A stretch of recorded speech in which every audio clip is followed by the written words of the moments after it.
It was just another typical day in Korea. The streets were filled with people, each lost in their own world as they went about their business. Among them was a young man who was clearly the focus of our story. If you looked carefully, you'd notice he was rather handsome. He was, however, completely absorbed in his phone, hunched over in a way that threatened to permanently curve his spine. His digital fixation made him oblivious to his surroundings, and he inevitably walked right into someone. The person he bumped into didn't hesitate to curse him out, an outburst he arguably deserved. Like a scolded child, our hero quickly apologized. This was the essence of his life, a sad and uneventful existence. As he was silently lamenting the sheer boredom of his life, a deafening, almost comical noise ripped through the air, bringing everyone to a sudden halt. Before anyone could process what was happening, a second explosion followed. A colossal bolt of yellow lightning slammed into the ground just a short distance away, instantly incinerating a group of unfortunate people. The crowd froze, paralyzed by sheer terror. The force of the blast was so powerful that it tossed cars around as if they were nothing more than paper toys. As if the situation wasn't dire enough, more lightning bolts began to rain down from the sky. These were no ordinary lightning strikes. They were like miniature meteors crashing to the earth. People scrambled in every direction, running as if their lives depended on it, which, of course, they did. What began as a bizarre phenomenon quickly escalated into a full-blown lightning apocalypse that engulfed the entire city. The destruction from a single bolt was immense, and now it was being multiplied 10,000 times over. Our protagonist was just one of thousands desperately sprinting to find safety. He spotted a girl nearby, also trying to escape the chaos, and saw a fleeting chance to do something meaningful with his life. He shouted for her to follow him, hoping to lead her to safety. As it turned out, she had a bit more luck on her side. An ambulance screeched to a halt beside her, offering a rescue. It seemed she wouldn't have to run for her life anymore. In a grim twist of fate, she wouldn't have to run ever again. Our protagonist, witnessing this, turned back to his own escape, tears streaming down his face from a mixture of trauma and pure, unadulterated fear. But his ordeal was far from over. Just ahead of him, a massive truck was barreling down the road, poised to send him into another world in the most brutal way imaginable. Right before it could turn him into a smear on the pavement, something extraordinary happened. A brilliant white flash momentarily blinded him, and he felt himself being pulled into a swirling portal. In a completely different location where night had already fallen, a lightning bolt identical to the ones ravaging the city crashed down. It's unclear how much time had passed, but one thing was certain: he had survived. He awoke feeling groggy and disoriented, the terrifying image of the truck still fresh in his mind. His attention, however, was quickly drawn to his new, bizarre surroundings. He had no idea where on earth he could be. Looking up, he saw a sight that defied all logic. The birds soaring through the sky looked like grotesque monsters from a nightmare, and casting an eerie glow over the landscape were two moons. This was definitely not the Korea he knew. The realization hit him with more force than any lightning bolt. To compound his misery, he was freezing cold, not just his hands and feet, but a deep, bone-chilling cold that permeated his entire body. One thing was crystal clear: this strange, terrifying place was not Earth.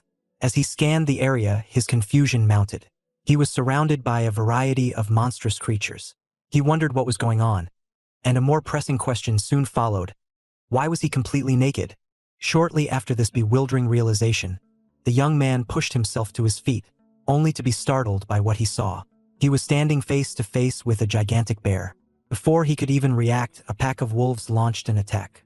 The scene then abruptly shifts to a doctor's office, where a medical professional is reviewing some data. The doctor mused that the young man had woken up on a planet with two moons, in a forest teeming with monsters, and somehow, miraculously, he had managed to return alive. The young man, however, seemed troubled and apprehensive about something. A brief flashback showed the massive bear being taken down, followed by the pack of wolves descending upon its carcass to devour it. The protagonist, having witnessed this brutal scene, was filled with despair. Unbeknownst to him, a white wolf had crept up from behind. The boy suddenly sensed the creature's presence and took off running for his life. He pushed himself to his limits, running with every ounce of strength he possessed. In that moment of extreme exertion, a notification from some kind of system informed him that his constitution had increased to level 1. This new development only added to his confusion. Distracted, he tripped over a rock and began tumbling down a steep hill, eventually falling off a cliff. With sheer luck, he managed to grab onto some bushes, saving himself from a fatal fall. He clung there, shaken, wondering about the strange sound he had heard earlier. As he looked around, he was surprised to see some kind of fruit growing right in front of him. He was starving and wondered if they were safe to eat. His question was answered when he noticed a group of ants happily munching on the same fruit. Without a second thought, he began to eat them ravenously. Just then, he heard a rustle in the nearby bushes. A creature with a piercing gaze was watching him. A giant snake lunged toward him, but in a shocking turn of events, it was instantly swallowed by an even larger frog. The young man watched this incredible display of the food chain in action, unable to believe what he was seeing. The place was utterly insane. Or perhaps he considered he was the one who had lost his mind. Time passed, and it had been 67 days since his arrival in this strange new world. The pack of wolves that had attacked the bear continued to follow him, relentless in their pursuit. The boy lived in constant fear that they would catch him off guard. The forest held dangers far greater than wolves, so his priority was to find a safe place to shelter. More time went by, and a full year had passed since he was stranded. Looking up into the trees, he spotted a giant banana and began to pull it down. The system chimed in again, alerting him that his strength had increased to level 1. A year of survival had clearly had an effect on him, as he was now visibly muscular and toned. The constant threats and challenges of his environment had forced him to adapt. A young wolf pup, however, had taken a particular interest in him and persistently chased him. He had grown so accustomed to its presence that he found himself missing it when it wasn't around. One day, he felt something falling towards him from above. He looked up just in time to see a giant gorilla charging directly at him. His expression changed in an instant. With nimble reflexes, he managed to dodge the gorilla's attack, breaking the branch he was standing on in the process. He muttered that the gorilla would need better luck next time. The massive ape fell to the ground, but its trajectory took it right towards the little wolf pup, and it landed on the small creature. The protagonist watched the scene unfold from a distance. The gorilla quickly recovered and, seeing the injured wolf pup, began to charge at it again. Without hesitation, the protagonist moved in, launching an attack on the gorilla's eye. The blow wasn't enough to stop the beast, and it swatted him away, sending him crashing into a tree. The monster charged at him again, and the irritated young man cursed himself for his stupid move. The narrative cuts back to the doctor, who asked if the protagonist had truly done all of this. The boy explained that he couldn't keep running from territorial fights forever. It was a futile effort because no matter where he went, there would always be a dominant ruler. Returning to the forest, the protagonist was about to be attacked by the gorilla again when the wolf pup, despite its injuries, appeared to protect him. The boy lost consciousness as the rest of the wolf pack descended upon the gorilla. He was certain it was the end for him, but the wolves didn't harm him. They seemed to recognize that he had tried to save the pup earlier. It turned out that the small wolf was the son of the Wolf King, the leader of the fearsome Crimson Wolves. Sometime after this event, the pack was on the move, and running alongside them was the protagonist.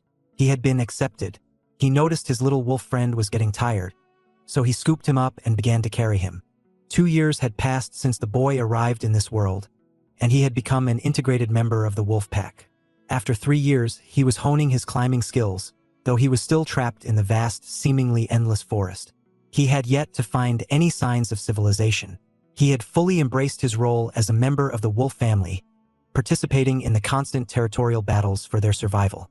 An incredible 120 years went by, and he had come to believe he was the only human on the entire planet. In the constant struggle for survival, he made more friends among the creatures of the forest, but he also lost many companions along the way. He had lost track of time, forgetting the date, and it felt like centuries had passed. He often wondered how he was still alive. The doctor, listening to this incredible story, asked if even after 500 years as the king of the wolves, he had still not found any civilization. They were eager to know how he had managed to return to Earth. The boy explained that he had initiated a war against the gorilla race for control of a place called the Lunar Hill. A massive battle ensued, and the protagonist was in the thick of it, charging at one of the giant gorillas. In the heat of the fight, something strange happened. He was teleported once again. When he opened his eyes, he was in a completely different place. Meanwhile, in a high-tech facility, a young woman was analyzing a radio, noting that the dimensional energy readings were completely off the charts. A man beside her told her to send the coordinates to the portal control team, and she complied. A portal began to form, causing everyone in the area to flee in panic. An explosion rocked the facility, knocking everyone to the ground. They were stunned that a portal had actually opened. The man cried out in desperation, not wanting to die. The woman prepared herself for an attack, saying she would buy them time to escape. He yelled into his communicator, requesting emergency reinforcements. The portal stabilized right in front of the woman. She shouted a warning to whatever was on the other side to come out, threatening to cut it to pieces.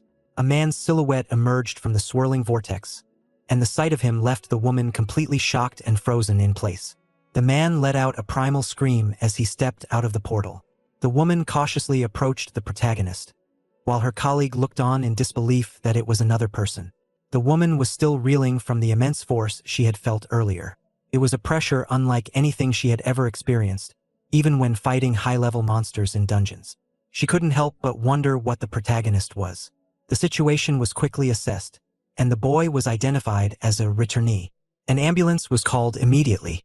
The scene cuts back to the professor, who was thanking the boy for his cooperation. He informed him that his testimony and the results of his medical examination would be shared with the Awakened Central Office. He also mentioned that the boy appeared to be in good health and should be discharged in a few days. The boy called out to the doctor, explaining that it was the first time he had spoken to a civilized person in what felt like 1,000 years. He thanked the doctor for listening to his long story. The doctor replied that the story was incredibly valuable, and it was they who should be thanking him. With that, he left the room. As the doctor walked down the hall, he thought about what an interesting patient the boy was. His story was so vividly detailed that he could have been a great novelist. The scene then shifts to the Awakened Central Office, where the young woman from the portal incident was questioning the information she had been given. It just didn't seem right to her. A man asked what was wrong, and she pointed out that the boy's card identified him as an F rank. The man explained that he was a rare case of an F rank patient. He added that it was a shame because if he had been just one rank higher at E rank, he would have been eligible for government disability benefits. The woman looked at the protagonist's card again, perplexed. If he was an F rank, it meant he was essentially an ordinary person. She wondered how he could have possibly passed through a portal. She asked if they were sure it wasn't a mistake. The man brushed it off, saying he was just lucky and had slipped through, finding a return stone by pure chance. He then mentioned that he had just received the doctor's report and asked if she wanted to read it. The woman began to read the report, which noted a common disorder among F-rank returnees. It also mentioned that he was exhibiting behaviors consistent with being a wolf. Recalling the protagonist's feral expression when he emerged from the portal, she wondered if it had all been her imagination. She asked if this was the documentation for the returnee named Park. The man confirmed it was, adding that even though he was an F-rank, they still had to treat a returnee with the proper procedures. The woman then requested to deliver the documents to him personally. The man, surprised, asked why. She replied that she needed to see for herself. 2 weeks had passed since he returned to Earth after spending what felt like 1,000 years in another world. He had a constant urge to go back, but now that he was here, everything felt strange and alien. He had no idea how to live his life from this point on. A nurse appeared, announcing that it was time for his meal. She handed him a tray of food, and he, being quite hungry, began to eat immediately. Soon after, the woman from the Awakened Central Office, Choi, appeared and watched him eat in a rather unconventional manner. Park noticed her presence beside him. She introduced herself as Choi from the Awakened Central Office. Standing up, Park commented on her scent, saying it was that of a blonde person and seemed very familiar. Choi replied that she was the first person he had met upon his return. She thought to herself that he had definitely resembled a predator when he came out of the portal, but perhaps there was something wrong with her sensory perception. Finishing his meal, Park remarked that it was delicious and asked what the Awakened Central Office was. Choi, slightly taken aback, asked why he was speaking so informally to her. Park nonchalantly replied that he was over 1,000 years old. She didn't seem to believe him. She explained that the Awakened Central Office was an organization that helped returnees readjust to society. She handed him a packet of information that all returnees needed to know, telling him to take his time reading through it. For now, he just needed to sign a form to share his information. Park took the pen, commenting that it had been a long time since he'd seen such an object. He found it amusing that even after 1,000 years, they were still using such primitive tools. He signed the paper. Watching him, Choi wondered if he was just an idiot. She called out to him again, and he asked what she wanted. She questioned if he had learned how to draw in the other world. He replied that he already knew how to draw. She pressed further, asking if he had learned anything else, like magic or martial arts. Park said no, explaining that he had lived in a forest and had to do many things just to survive. Choi commented that he had spent 10 years running around to survive. She explained that to become a true returnee capable of crossing portals, one had to kill monsters and absorb their dimensional energy. She pointed out that despite surviving in such a dangerous dimension, he had only managed to cross the portal and find the return stone by sheer luck. Park corrected her, saying he hadn't been there for 10 years, but for 1,000. Choi, now irritated, insisted it was only 10 years, not 1,000, and that he was mistaken. She told him to check his information, which clearly indicated he had disappeared in 2015 and returned in 2025. Looking at the data, the boy was shocked to realize it was true. The girl handed him his awakened identification card. As she walked away, she mentioned that part of his expenses would be deducted to cover the damages he had caused and that he should inquire about it. She also recommended that he go back to his family once he had recovered. With a final goodbye, Choi left. Park was left to ponder her words. He wondered if his family was still alive. In the other world, he had given up all hope, assuming that everyone he knew on Earth would be long dead by the time he returned. Now, he had to grapple with the loss of his forest family, who had been with him for 1,000 years. But his assumption had been wrong. Only 10 years had passed. As he examined the documents more closely, he received a devastating shock. His parents had indeed died on the day he disappeared. But there was a glimmer of hope. His younger brother, Juno, was still alive. Overcome with a desperate urgency, Park tried to leave the hospital and rushed to find the doctor. The doctor asked if there was a problem. Park explained that his brother was alive and he needed the doctor's help to find him. The doctor hesitated, expressing his belief that Park wasn't ready to reintegrate into society and that he would need to assess the situation first. Park, growing impatient, told the doctor he didn't understand the gravity of the situation. He wasn't asking for permission. At that, the doctor seemed to make a decision and gestured for something. He then said there was one condition. Shortly after, Park was in a car, thanking the doctor and promising to repay the favor. The doctor told him they would stay in touch.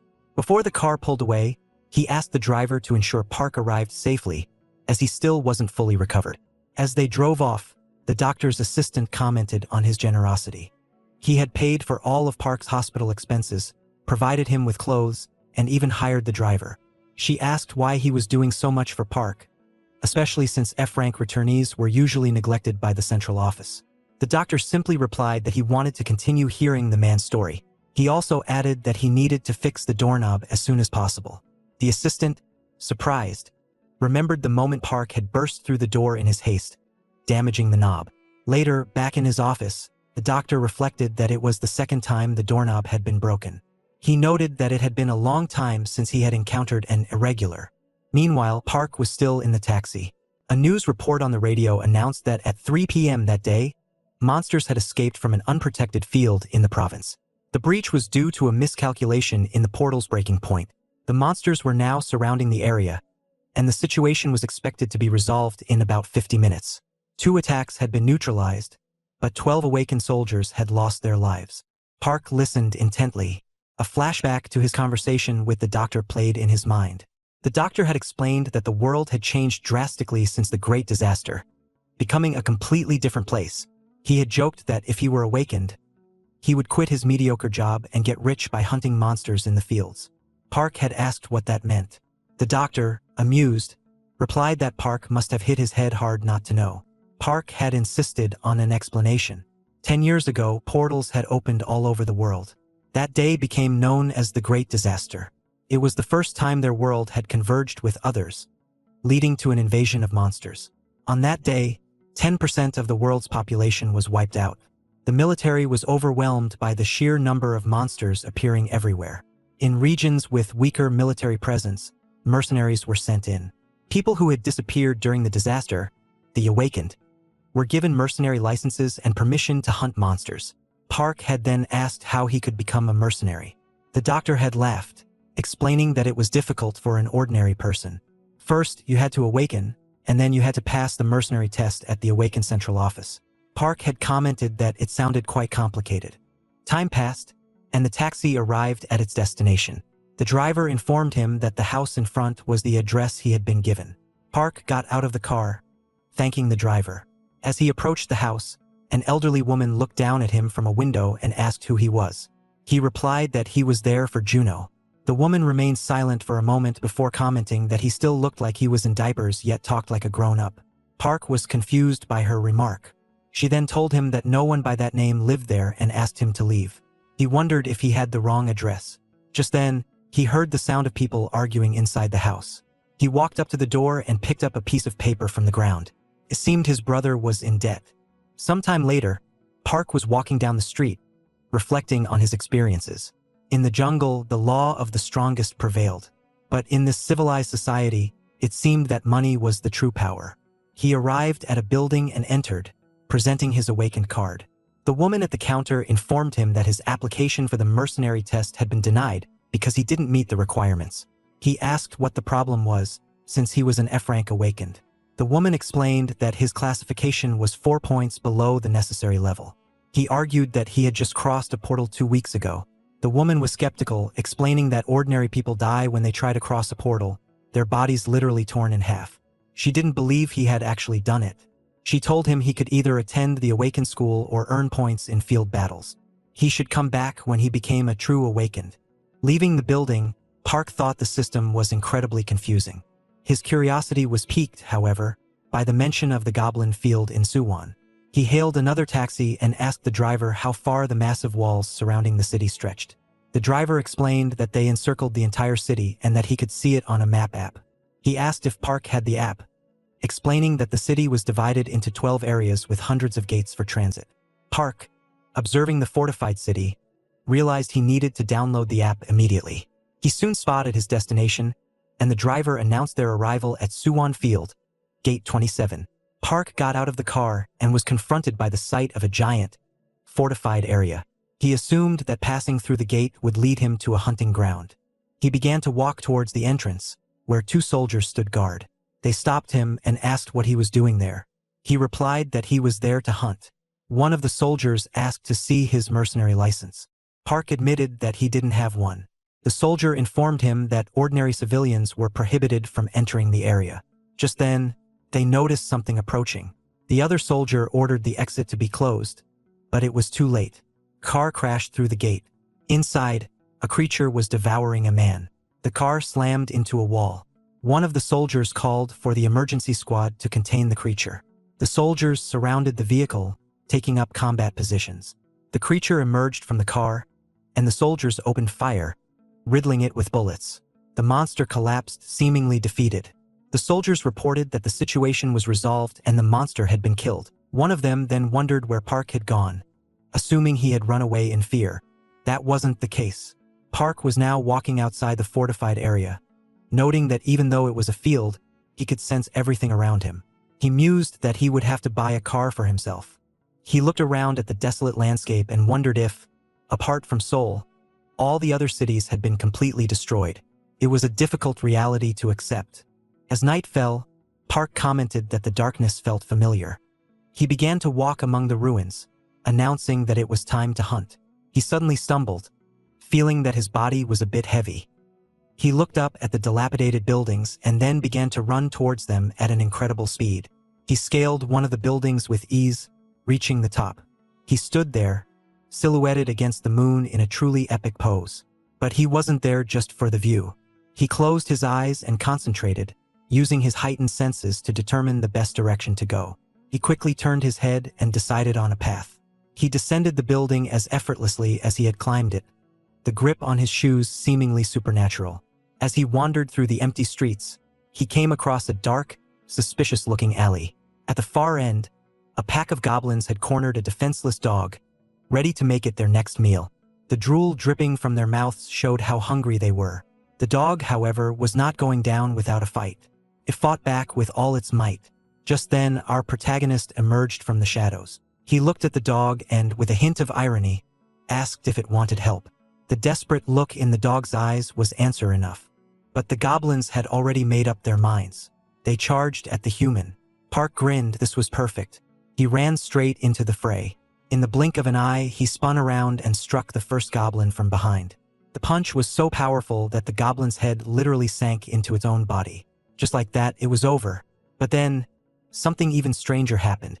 A series of system windows began to pop up in front of him, displaying error messages one after another.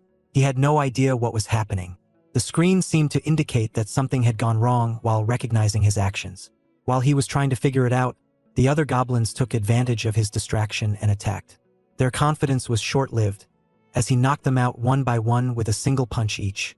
The last goblin, having witnessed the massacre of its companions, tried to flee. In a panic, it scrambled up a building, but it made a fatal mistake.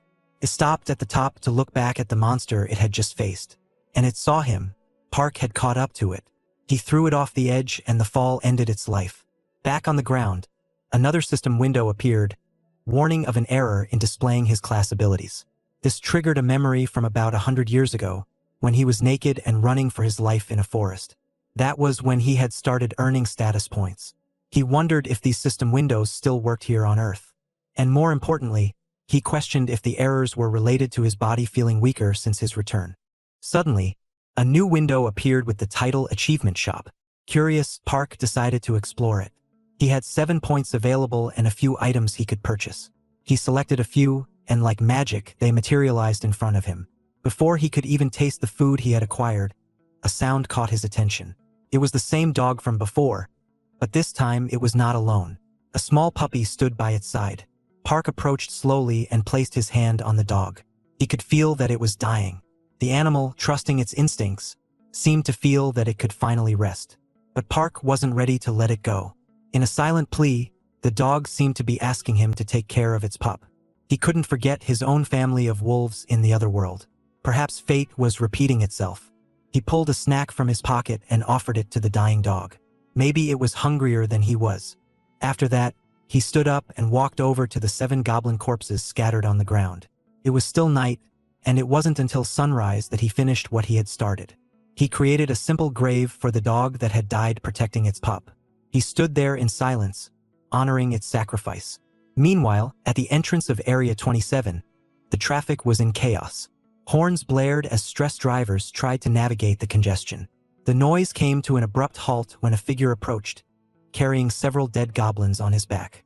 Even though they were lifeless, the sight of the monsters made the crowd instinctively step back. The protagonist sold the bodies, earning over 10,000 for his efforts. The most valuable part was the crystals found inside each monster, the real prize. Since he didn't have a bank account, he received the payment entirely in cash. Surprised by the amount, he began to wonder how much more he could earn if he started exploring dungeons and collecting more crystals. Elsewhere in the city, a truck was parked near a convenience store. Inside, a man was chatting with an old friend while buying a chocolate bar for his child. Back in his truck, the man was in a cheerful mood. It had been a quiet day at work, and he was looking forward to going home. But his peace was short-lived. On his way back, someone called out his name, Park Juno. Without warning, he was struck by a brutal punch that sent him sprawling to the ground. The assailant sneered that it had been a long time and that they had been worried, especially after hearing he was planning to abandon his child and run away. The man looked up and seemed to recognize his attacker. Then the others joined in beating Juno, Park's brother. They commented that he looked better than the last time they had seen him and asked how many times they had to come looking for him. Juno pulled out some money, explaining that it was the payment he had just received. The man counted the bills and said that the monthly fee was 8,000, and with the accumulated interest of over 6,000, there was still money missing. With tears in his eyes, Juno apologized and asked for just 3 more days to get the rest of the money. The man struck him again, asking how much interest he thought would accumulate in 3 days and telling him to stop lying. At that moment, someone called out Juno's name. The attacker asked who it was. Juno was shocked to see his brother, whom he thought was dead, standing there. Park approached his brother and asked if he was Juno. A flashback showed a younger Juno being bullied by other kids. A younger Park was seen watching the situation from a distance. Juno had begged his brother for help, but Park had completely ignored him, leaving him to fend for himself. His brother had never been much help to him. The flashback continued, showing news reports of the unknown explosions spreading across the country. Red spheres, the portals, began appearing along with the explosions. Juno, watching the news in horror, ran to his mother's room. His parents were relieved to see him home, but they were worried about their other son's whereabouts. An explosion occurred, and monsters began to appear. A giant I was watching Juno, and then he disappeared. Returning to the present, Park seemed pleased, remarking that Juno had grown since he last saw him. Juno replied that he thought Park was dead. The thug interrupted, asking if this man was really Juno's older brother. In that moment, Park grabbed the thug's head and, with incredible force, threw him back.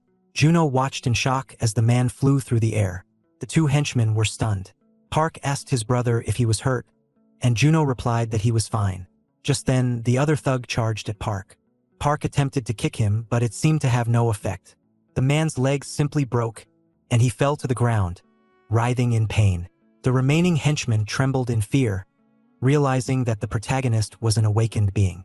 Park then challenged the last man to come at him.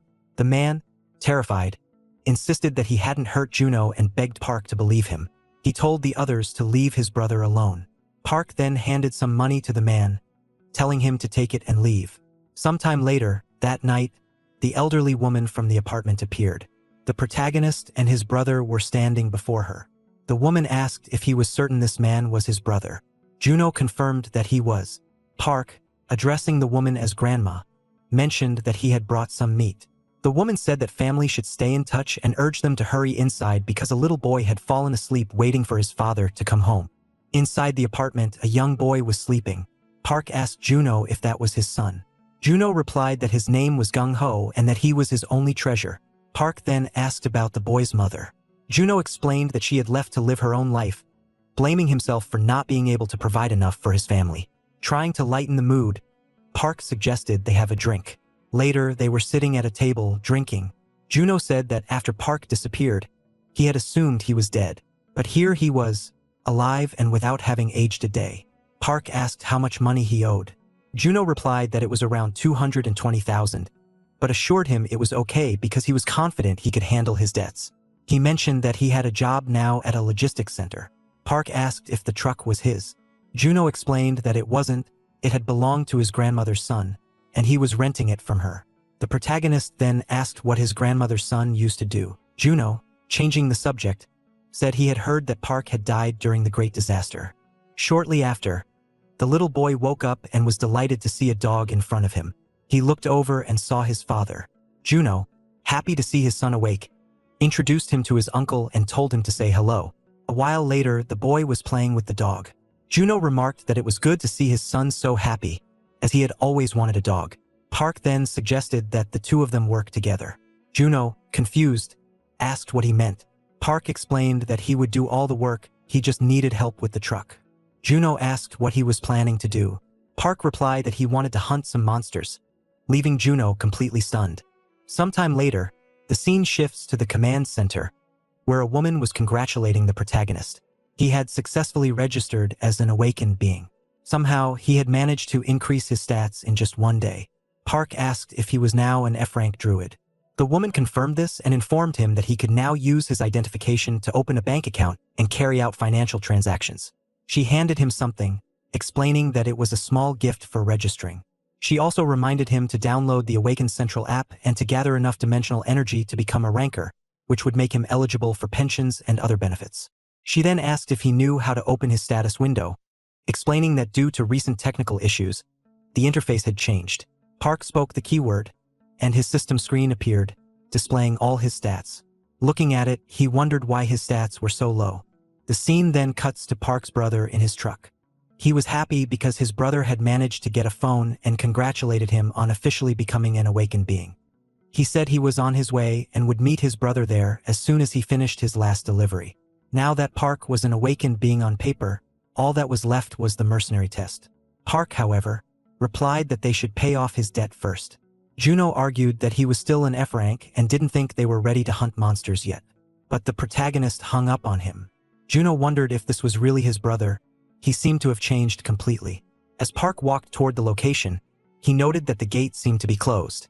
Meanwhile, on Route 77, a group of people in a car were in a rush, worried they would miss their game. They seemed nervous, but one of them told the others to relax, reminding them that they were awakened. He questioned if they had forgotten that they could officially become raiders in the guild if they successfully cleared the dungeon. Annoyed, another member of the group thought to himself that his companions were incompetent. They were only in it for the money and wouldn't have gotten this far without their connections. Shortly after, a soldier called for the next person. The man was surprised to see the protagonist appear again. The soldier asked if he was alone, and Park confirmed that he was. He placed his card on the reader, and the soldier began to pull up his data. He asked if Park was aware that there were ranking limits and that he couldn't just enter any dungeon. The man from the other car was observing the protagonist, who was entering the area completely alone. The other soldier asked if he thought the protagonist would be okay, especially since he didn't even have the proper equipment. The first soldier told him not to worry, explaining that this was the guy who had single-handedly taken down 7 goblins at Gate 27. The man in the car, apparently jealous, wondered who the protagonist thought he was, entering the field like that. He thought Park was crazy. The soldier then apologized for the delay, explaining that he was having some technical issues. After finishing the verification, the man told his friend to speed up so they could follow the protagonist's route.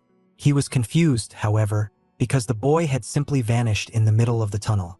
He wondered where Park had gone, and the man thought that he might have encountered something interesting. Meanwhile, the scene cuts to a forest, where Park was running. He stopped, noting that this must be the current state of his body. He felt weak and knew he needed to motivate himself to improve and start training again. He heard strange voices and guessed it might be the sound of a sword battle. A little further ahead, he noticed something and assumed the sound was coming from that direction. He smiled, thinking that a fight between civilized beings, rather than beasts, could be a good opportunity, one he couldn't afford to miss. The scene then cuts to someone losing their arm in a battle. Above the fray, the protagonist observed coldly. A group of people was surrounded. Park, irritated, thought that it seemed like it would take them all day to start killing each other. A man stepped out of a car and asked why it was taking so long to deal with the surrounded group. A soldier, seeing the man, seemed surprised. The man, irritated, told them to finish it at once. Another man mentioned that the person they were fighting had a bounty of 200,000 on his head. The protagonist, overhearing this, was surprised by the amount he could receive for killing that person. The soldier, watching the man with the bounty, seemed astonished. The group appeared ready to finish off their targets. The man with the bounty affirmed that his bounty was indeed that amount and challenged them to try and catch him. The group, however, didn't seem confident, wondering if they could win even if they gave it their all. Just then, the man charged at them. In a flash, the protagonist appeared, heading toward the other soldiers. The man with the bounty was confused by Park's sudden appearance, and the other soldiers wondered who this newcomer was. The man asked who he was. Park simply asked if it was true that the bounty on his head was that high. The man confirmed it and asked who the boy was. Park replied that he was just someone who needed a lot of money. The man's subordinates wondered who this boy could be. The man started laughing at the protagonist, saying that since he didn't seem to be from the central office, it would have been better for him to mind his own business. At that moment, the protagonist felt something strange happening to his body. The man explained that Park had looked into his eyes for more than 5 seconds, which meant he would no longer be able to move. He then ordered his soldiers to charge at Park, and they pointed their swords at him. To everyone's shock, the protagonist was able to move again. With a smile, Park asked if that was magic, commenting that it was very interesting. The man used his binding ability again, immobilizing the protagonist once more. He said that it was to be expected, as he wasn't just some small fly. He drew his dagger, saying that the man should have thought twice before messing with him. In that instant, Park struck the man, who seemed to have been injured by the attack. Park asked if he had any other tricks up his sleeve before punching him repeatedly. The man was thrown back, apparently defeated. Park commented that it was all very boring.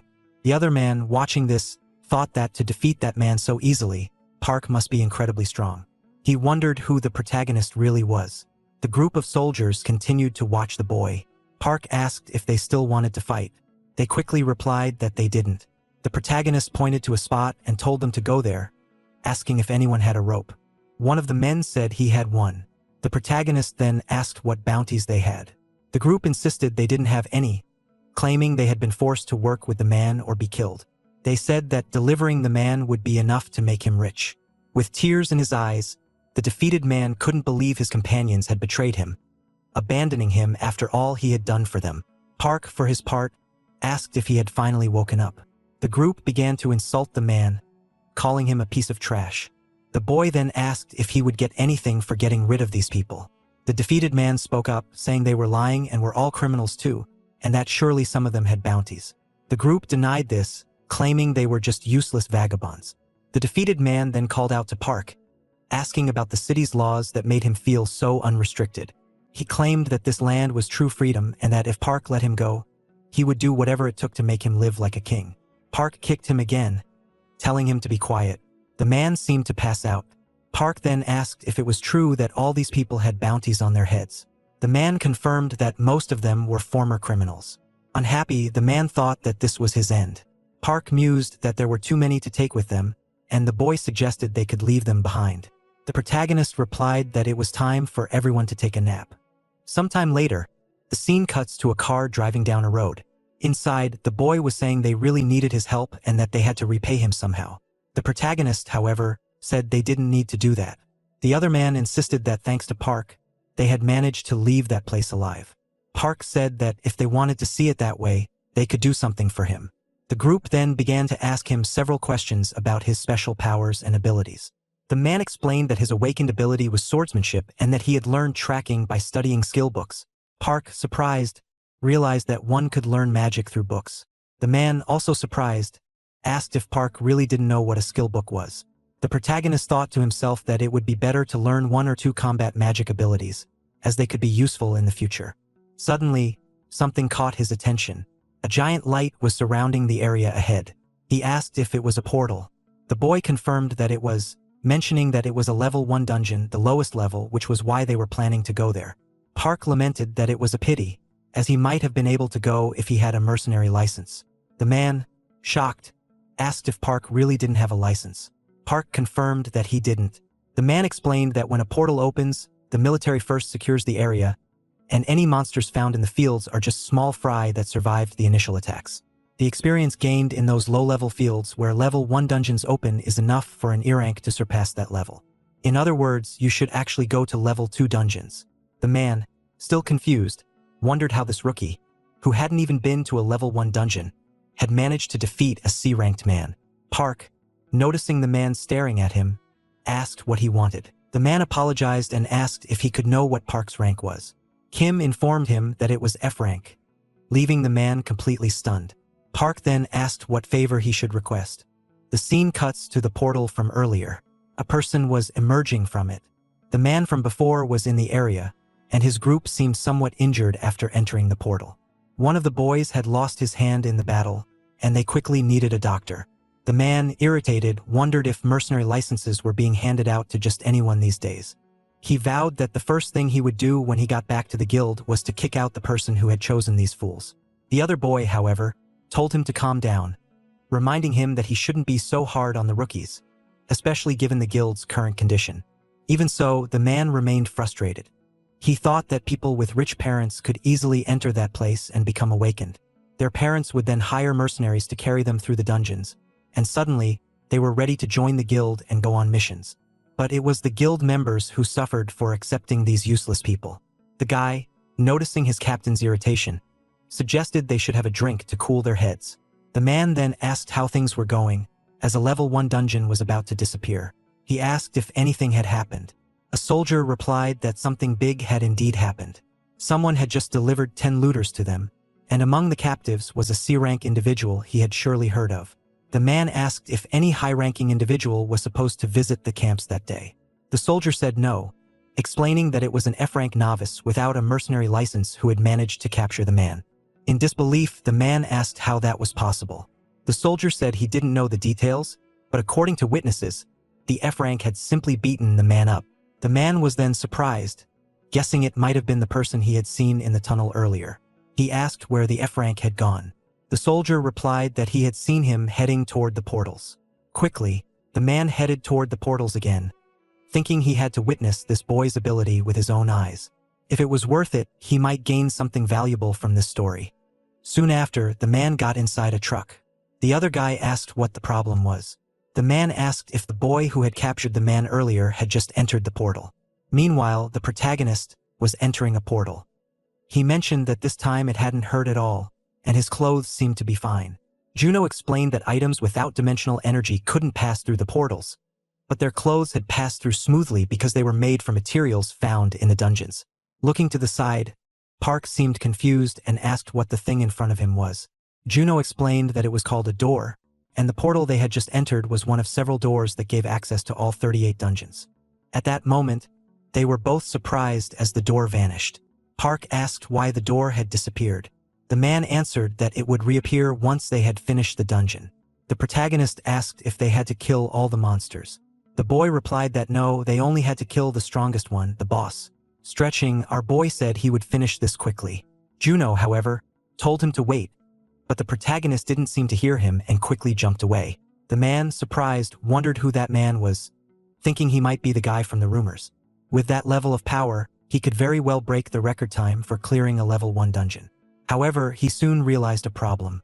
They didn't even have tracking abilities, so they wouldn't be able to find the door's location within the time limit. If they got stuck there, they might disappear along with the portal. The scene then cuts back to the man with the analyzer. The door the protagonist had entered had just closed, which made the man very angry. Back inside the protagonist's portal, some monsters were wandering around. One of them was suddenly hit by something and thrown back. Park, observing the situation, said they were carrying very interesting things. He began to extract the stone from inside them, mentioning that there was only one blood crystal after killing 3 of them. But what was most important at that moment was leveling up. Meanwhile, that guy was watching everything Park had done, wondering how many monsters he had killed. Soon after, the boy used his tracking ability to find the protagonist's location. He was checking his stats, noting that he could buy 2 abilities with 102 achievement points. He ended up buying a beast taming ability. At that moment, 2 monsters began to charge toward him. Noticing this, he immobilized them and easily defeated them. The system notified him that he had earned an achievement. It then notified him again that there was a critical error as a data synchronization conflict was in progress. Park, confused, wondered what that was. It was then reported that he had leveled up to level 2. He was happy because his stats had increased as usual. He then went on to buy the next tree spirit ability with 100 points. The system notified him that he had finally acquired the ability. He then asked to summon the tree spirit. A light began to surround the place, and a kind of green spirit appeared. Park, surprised, thought it was him. When he had first seen it in the jungle, he had thought it was some kind of firefly. He asked the tree spirit to search for the missing goblins.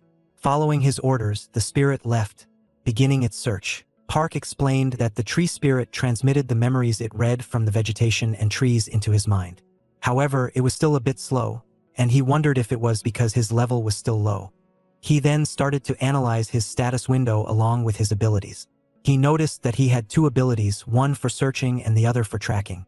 He decided to buy both to keep improving. He placed his hand on the ground and began using his searching ability, stating that it was a reference point. He then used his tracking ability and received the information that the goblins were already dead. He was surprised, however. Looking to the side, he assumed that it wasn't just an ordinary goblin. He rushed toward that place, astonished by what he saw. The boy from earlier was being attacked by a different kind of monster. Park asked what he was doing. The boy smiled, happy that the protagonist had returned.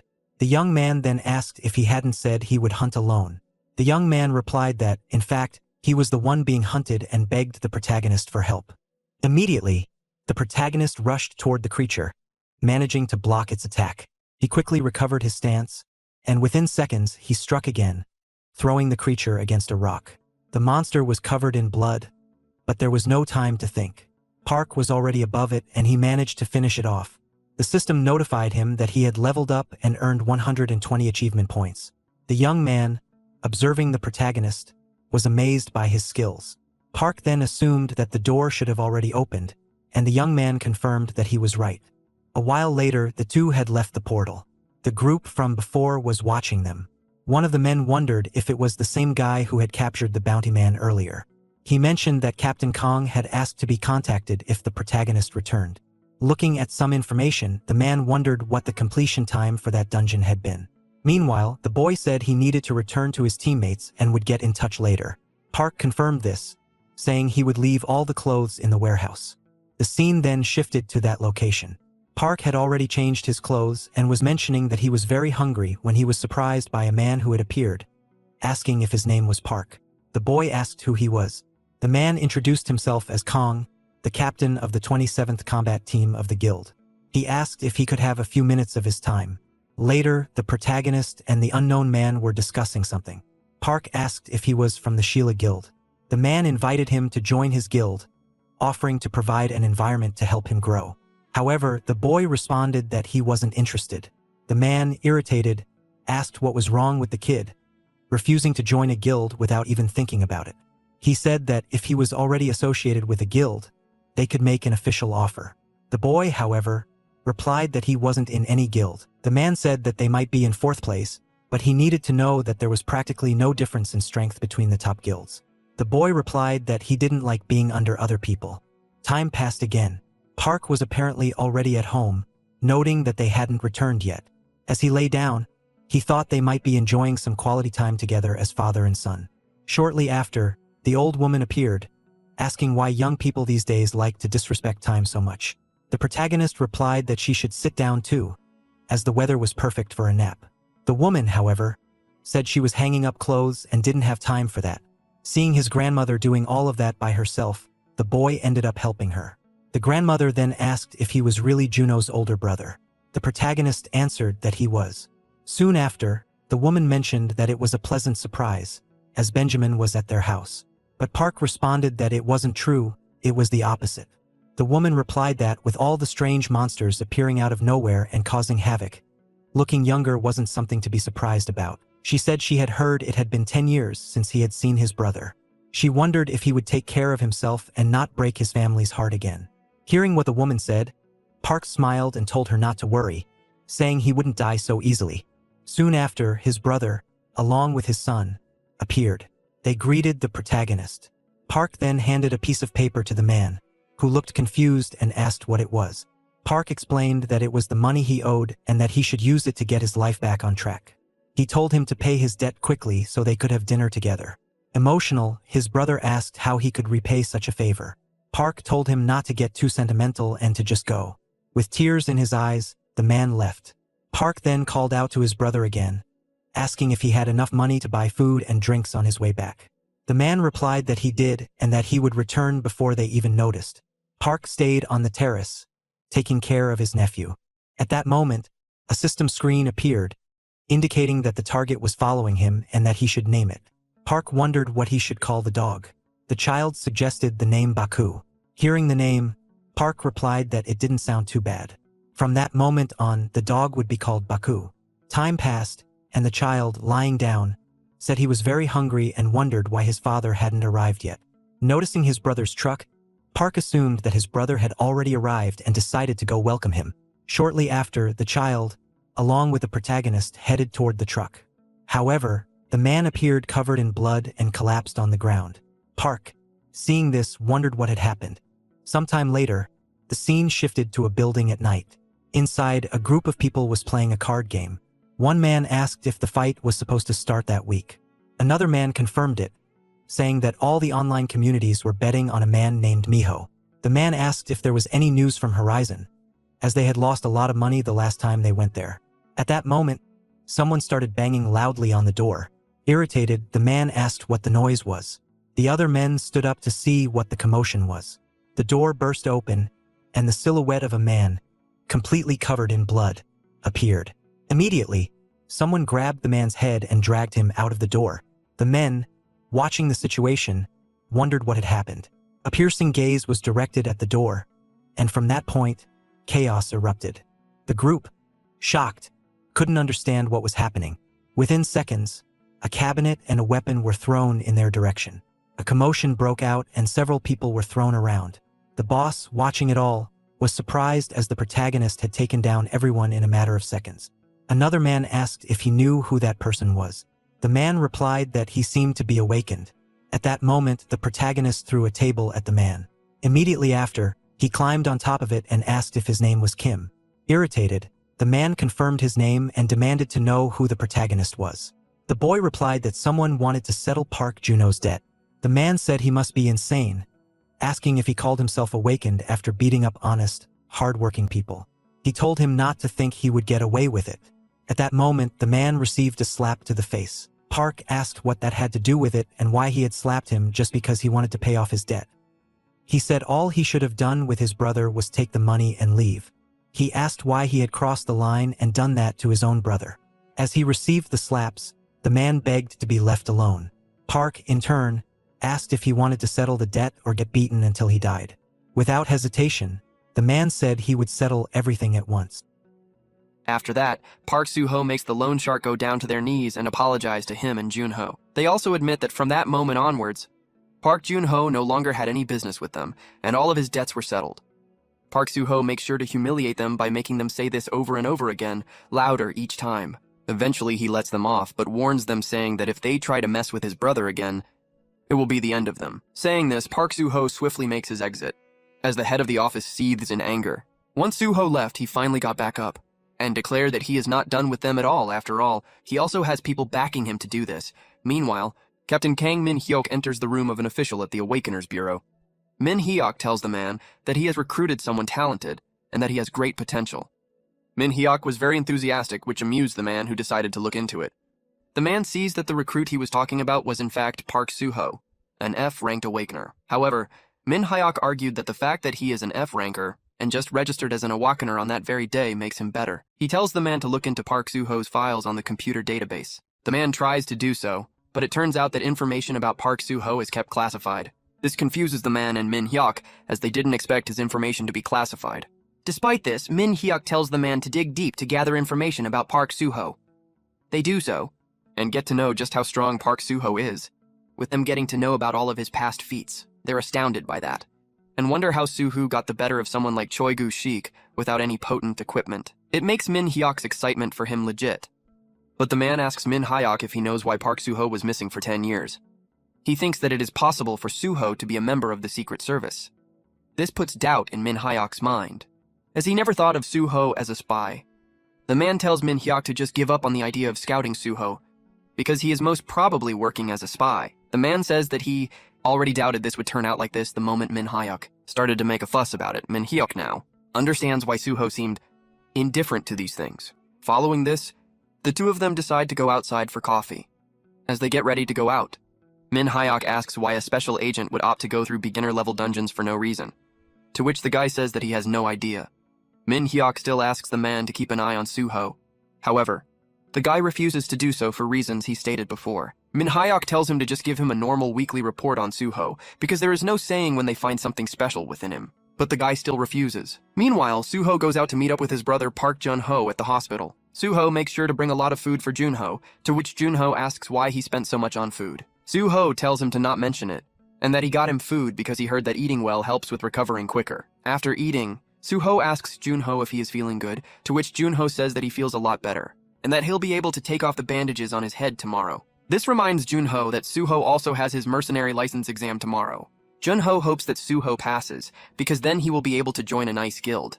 However, Soo-ho doesn't like the idea of him, the king of the forest, joining up a guild and becoming someone's lackey. Jun-ho asks Soo-ho if he should look into some nice guilds for him, but Soo-ho tells him to spare the effort, because Soo-ho intends to build his own guild. This shocks Jun-ho, who doesn't know if Soo-ho is thinking about doing the right thing. Meanwhile, Choi Soo-young was heading out when her boss called out to her. Her boss tells her to stop slacking off, as he reports that there have been 2 portal openings in her area. The portal in Seoul could have ruined the city if it was a bridging portal. This angers Soo-young, who asks the boss if they can't even do anything without her help. The boss apologizes but says that he has been chewed out by the Portal Bureau over these things. Annoyed, Soo-young asks the boss if he wants her to resign over this matter to calm things down. However, the boss tells her that he just wants her to focus on her job, because she is wasting her potential as things stand. Soo-young sort of gets what he is saying, because she has been having a hard time focusing on things lately. Just then, the boss hands over a letter to Soo-young sent by the main bureau. Reading the letter instantly irritates Soo-young, who asks if the main office really needs to call her over for such trivial matters and not let her take a well-deserved break. The boss tells her that she doesn't need to sweat it so hard, because she isn't the only one going for the duty. Soo-young gets annoyed and just decides to leave, but the boss tells her to select as many people as possible, because they're short on people and need assistance in the future. However, Soo-young reckons that it is better if she just rejects the people who aren't even capable of defending themselves. The story then goes forward into the day of the mercenary test, where everyone is looking forward to passing. After all, some of the people are coming back for years straight. One of the students out there starts streaming the event to the internet, asking his viewers to support him as he looks set to pass the exams. He tells them that he will provide them exciting hunting content if he passes the exam, so they should cheer, like, and subscribe to him. He shouts out to donations just like how streamers normally would.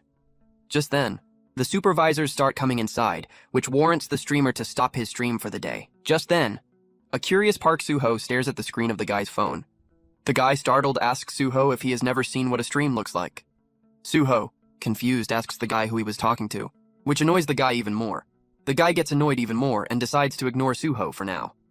Just then, Major Kim Young-soo arrives and he tells everyone that he will be the head supervisor for the next 3 days.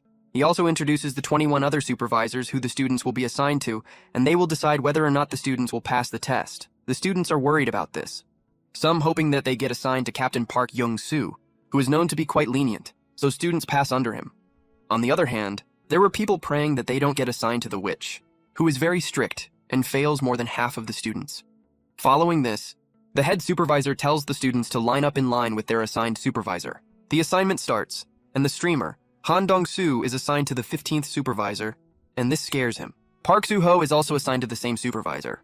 They line up, and this is when Soo-ho notices that his supervisor is Choi Soo-young. The blonde girl, Choi Soo-young, also notices Soo-ho. Following this, the students are instructed to head back to their locker rooms. Some students were happy about getting easygoing supervisors, while some were upset at getting strict ones.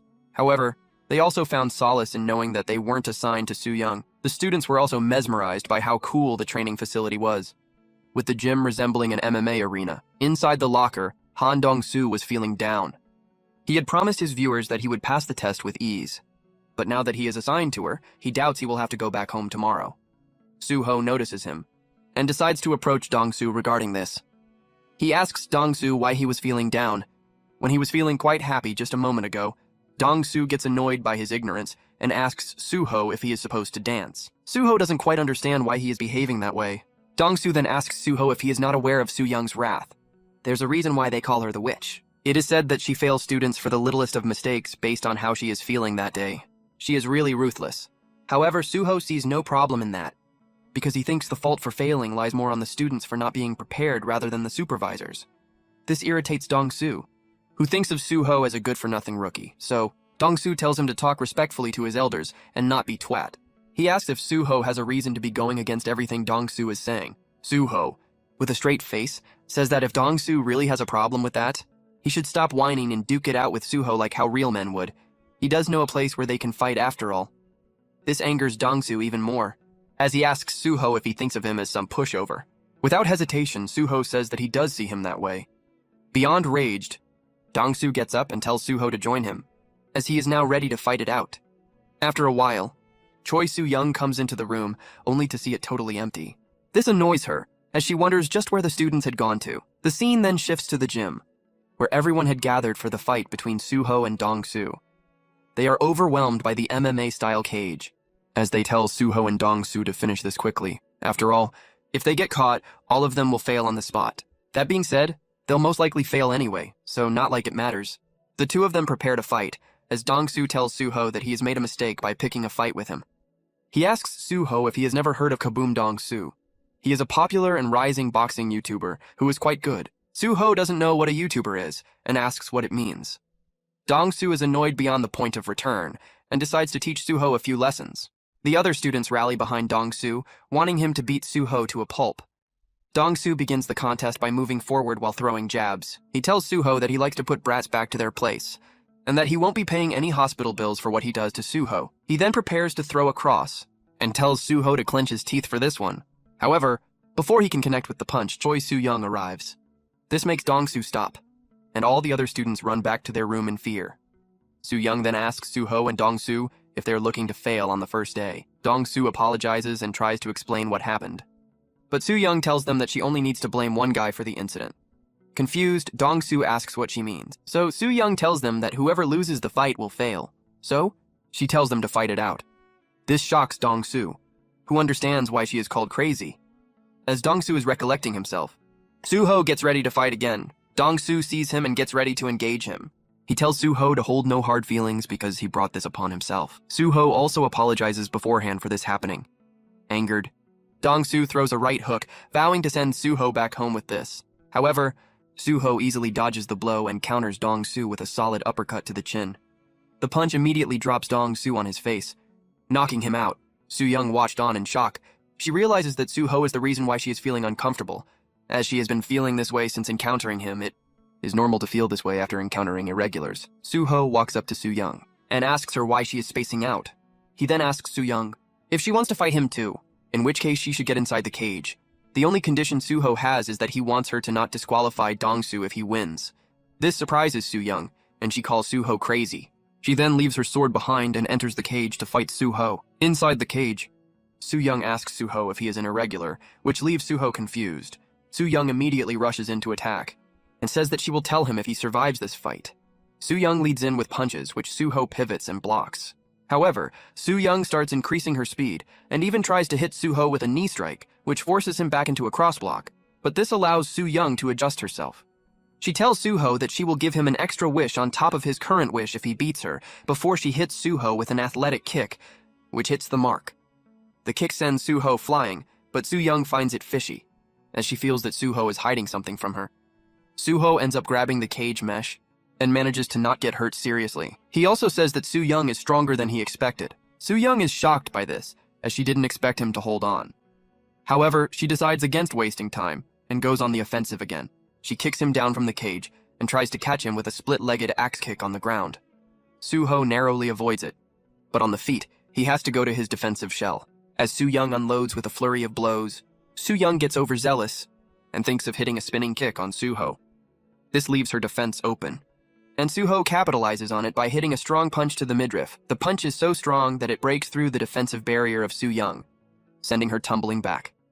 Soo-young was shocked by this, but Soo-ho was just getting started.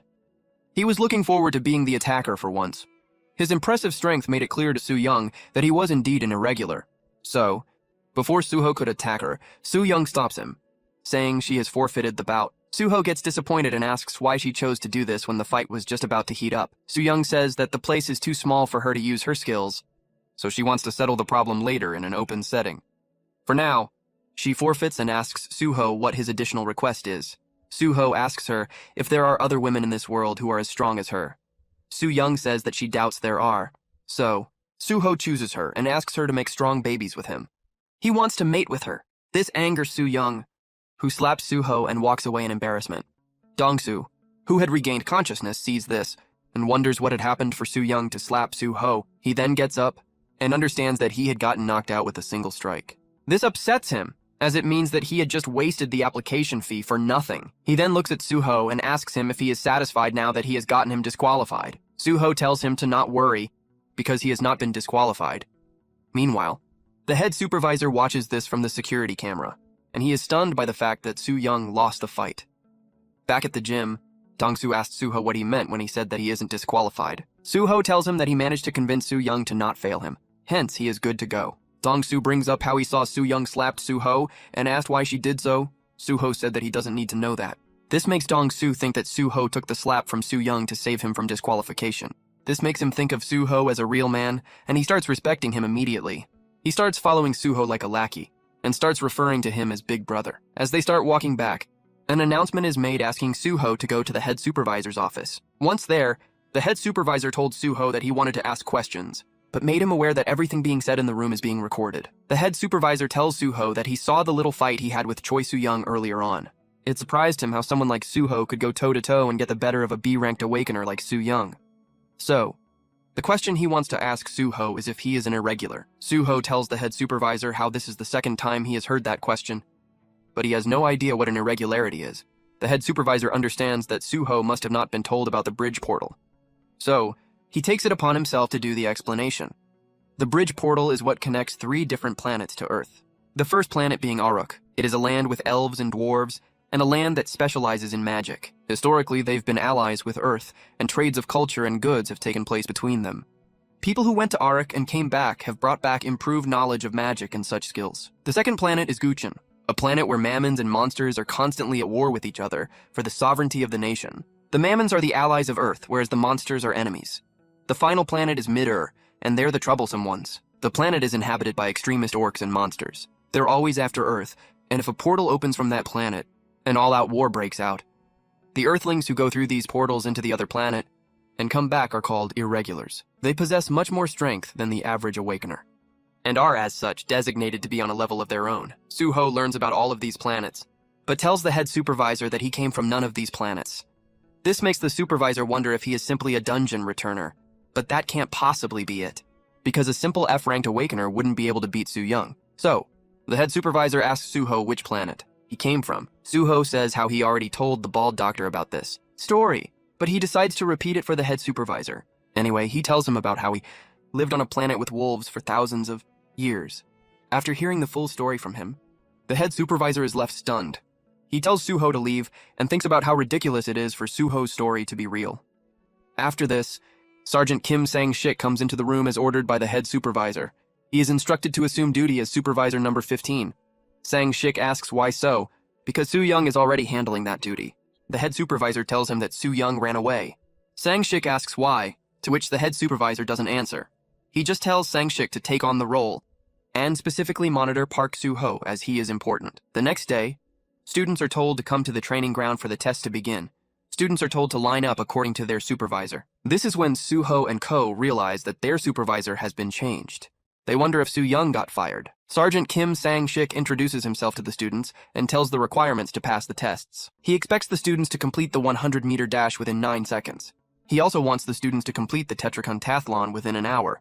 The students are appalled by this, as not all awakening skills result in a physical buff, but there's nothing they can do.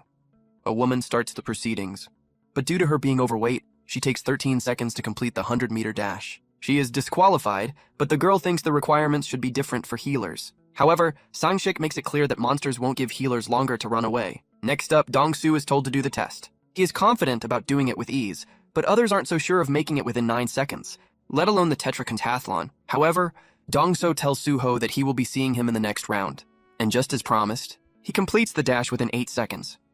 After what, Suho is told to do the dash, and he comes forward to do as instructed. Sang-shik pays attention and records the moment, as Suho dashes through the 100-meter mark in no time, leaving everyone shocked. Sang-shik immediately calls the head supervisor to tell him about how the physicals for Suho came out. He tells him that the results are shocking, and sends him the clip to watch. The head supervisor sees this and asks Sang-shik if the reporters saw it. Sang-shik tells him that the reporters are having a field day covering this. They've taken photos and are writing pieces. The head supervisor then calls the head of the Awakeners Bureau, Kim Miso. He tells her to check the clips of Suho he sent her. Kim Miso plays them and is shocked by what she sees.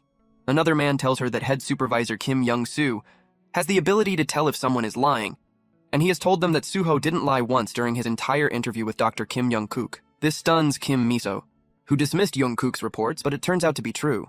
The megalomaniac F-ranker is actually an irregular, who is just as strong as at least a B-ranker. And if everything he said is true, then he probably came from a 4th planet, unknown to them. Kim Miso then asks her assistant to make sure that this gets no news coverage. But her assistant tells her that they're a bit too late for that, as he shows her all the news coverage the matter has already gotten. This makes her panic, as she tells her assistant to remove all the articles and put an embargo. By now, the reporters were all over the matter, as people were trying to get pictures of Suho, and wanted to have an interview with him, even when he was just trying to go to eat. Suho was confused by all the attention he was getting. Meanwhile, Kim Miso was wondering if Suho somehow managed to keep his full physical abilities, despite crossing the portal bridge without any protectional gear. His low-dimensional energy back then gave him a low score. It was also then that the ranking system at the Awakeners Bureau started having errors, so it could be that they ranked him wrongly.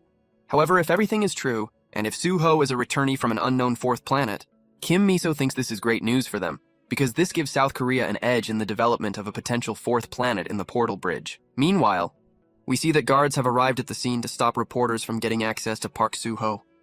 This allowed him to go inside, but the reporters were still trying to reach out to him. People inside wondered why there were so many reporters. Before realizing it was all for Suho, they understand it, because he did shatter the records with his physical test. Meanwhile, Suho was eating an abnormally large meal as Dong-su watched on in mesmerization. He finds happiness in knowing that he wasn't just knocked out in one blow by nobody, and that Suho is special. In hindsight, he regrets having not streamed the fight. Suho notices how Dong-su was staring at him, so he called him out for it and asked if he was done eating already. Dong-su says no, and volunteers to bring him some water. Dong-su could tell that Suho is something special just from how much food he was able to eat in one go. He is sure that Suho will make it big in life. After this, they go back to their locker room and Suho lays down. Dong-soo sees how empty the locker room was, and from that he could tell that all of their teammates have failed. He considers this to be disastrous, as this means the next task will be tough for them. He mentions how the next test will have them go through dungeon raiding. They will be going in teams, so the teams with the most members will have a distinctive advantage. Suho tells him not to worry, as they don't need others. Dong-soo is taken aback by his confidence, but goes on talking about how this is different. He knows that Suho is strong, but dungeon raids are unpredictable. So, it would have been better if they had more members looking at different areas. Suho tells him to lay back and relax, and instead asks him to tell him about the stuff he was doing on his phone before. Dong-soo tells him that he was on YouTube, and says that Suho surely knows what that is. Suho was left confused by the term, which surprised Dong-soo. He couldn't believe that Suho didn't know this, and asks if he was living under a rock. Suho thinks that describes his situation quite well, leaving Dong-soo seriously surprised. Dong-soo then shows him what YouTube is and how subscribers work. He tells him how 1,200 plus people are watching his videos regularly. Meanwhile, Suho notices another YouTuber with more subscribers than Dong-soo. He then notices a video with millions of views, and Dong-soo explains to him that it is a mukbang video, and that those do really well. Suho watches the video, and is shocked by how much the person in it was eating. Dong-soo thought it was not something Suho should say when he eats so much himself. However, he makes Suho happy by telling him that he knows mukbang YouTubers in real life, and that he can set Suho up with them for a stream. Suho loves the idea, as it will allow him to eat a lot. Dong-soo realizes that Suho really has everything one needs to be a YouTube star. He is handsome, has a nice physique. He is already in the news for his activities, and his athletic history is known well. He also knows that Suho will have tons of requests from different guilds as soon as he is done with the tests. This is when Suho tells Dong-soo that he is a nice guy, and that he likes him, so he asks Dong-soo to join his clan. Dong-soo is shocked by this, and his shock is doubled when he learns that Suho will make his own clan instead of joining someone else's guild. However, he thinks this is a great opportunity for him. He can make content on the making of a new clan, and he can do streams on dungeon hunting from there. Not to mention, he will have the best student of the year with him, so there's that too. Dong-soo then recalls his past. He had a rough upbringing, and boxing was his only escape from the poor life. However, he was unable to get a professional license no matter how much he tried. Despite that, he never gave up and kept at it. But the great disaster took away all of his hopes. He wanted to make it big. But his friends told him that boxing won't make him money after the great disaster. He either needs to become an awakener mercenary or join the MMA scene. Dong-soo had heard of YouTube, so he wanted to try that to make some money. But his friends told him that YouTube just doesn't work for everyone, and that he needs great and unique content to make it big. And Dong-soo has that opportunity now. With Suho, he will be able to make unique and nice content, so he agrees to join the clan. He says that he will do anything Suho tells him to, and this makes Suho very happy. For now, Suho wants him to keep the promise of setting him up for a mukbang stream. Dong-soo agrees, and he tears up knowing the chance he has on his hand. Afterwards, Dong-soo tells Suho that they need 3 members to form a clan at the very least. This worries Suho. But just then, a monk arrives at their room. The monk is named Myong-jin, and he has just been assigned to the number 15 squad. They're both shocked to see a mercenary monk. But there he was. This is when an announcement is made, asking the students to switch into their battle suits and arrive at the designated room. This confuses Dong-soo, as he thought that they were doing the dungeon raids tomorrow, and not this late at night. Myung-jin says that he heard that the supervisors can decide to do it whenever they want, be at night. So they go to the room, as the head supervisor briefs them on the dungeon raid. He tells them that they'll be going to the level 1 dungeon in the 5th sector of Seoul, which is under the protection of the Phoenix Guild. Suho is intrigued by this, so Dong-soo tells him that the Phoenix Guild, while not being a top 12 one, are pretty powerful. Suho asks him what it means for the dungeon to be under their protection. Dong-soo tells him that with portals opening up everywhere in Korea, the government got tired of taking care of them all. So, they divided Seoul in sectors and gave regional mercenary clans the duty to protect them.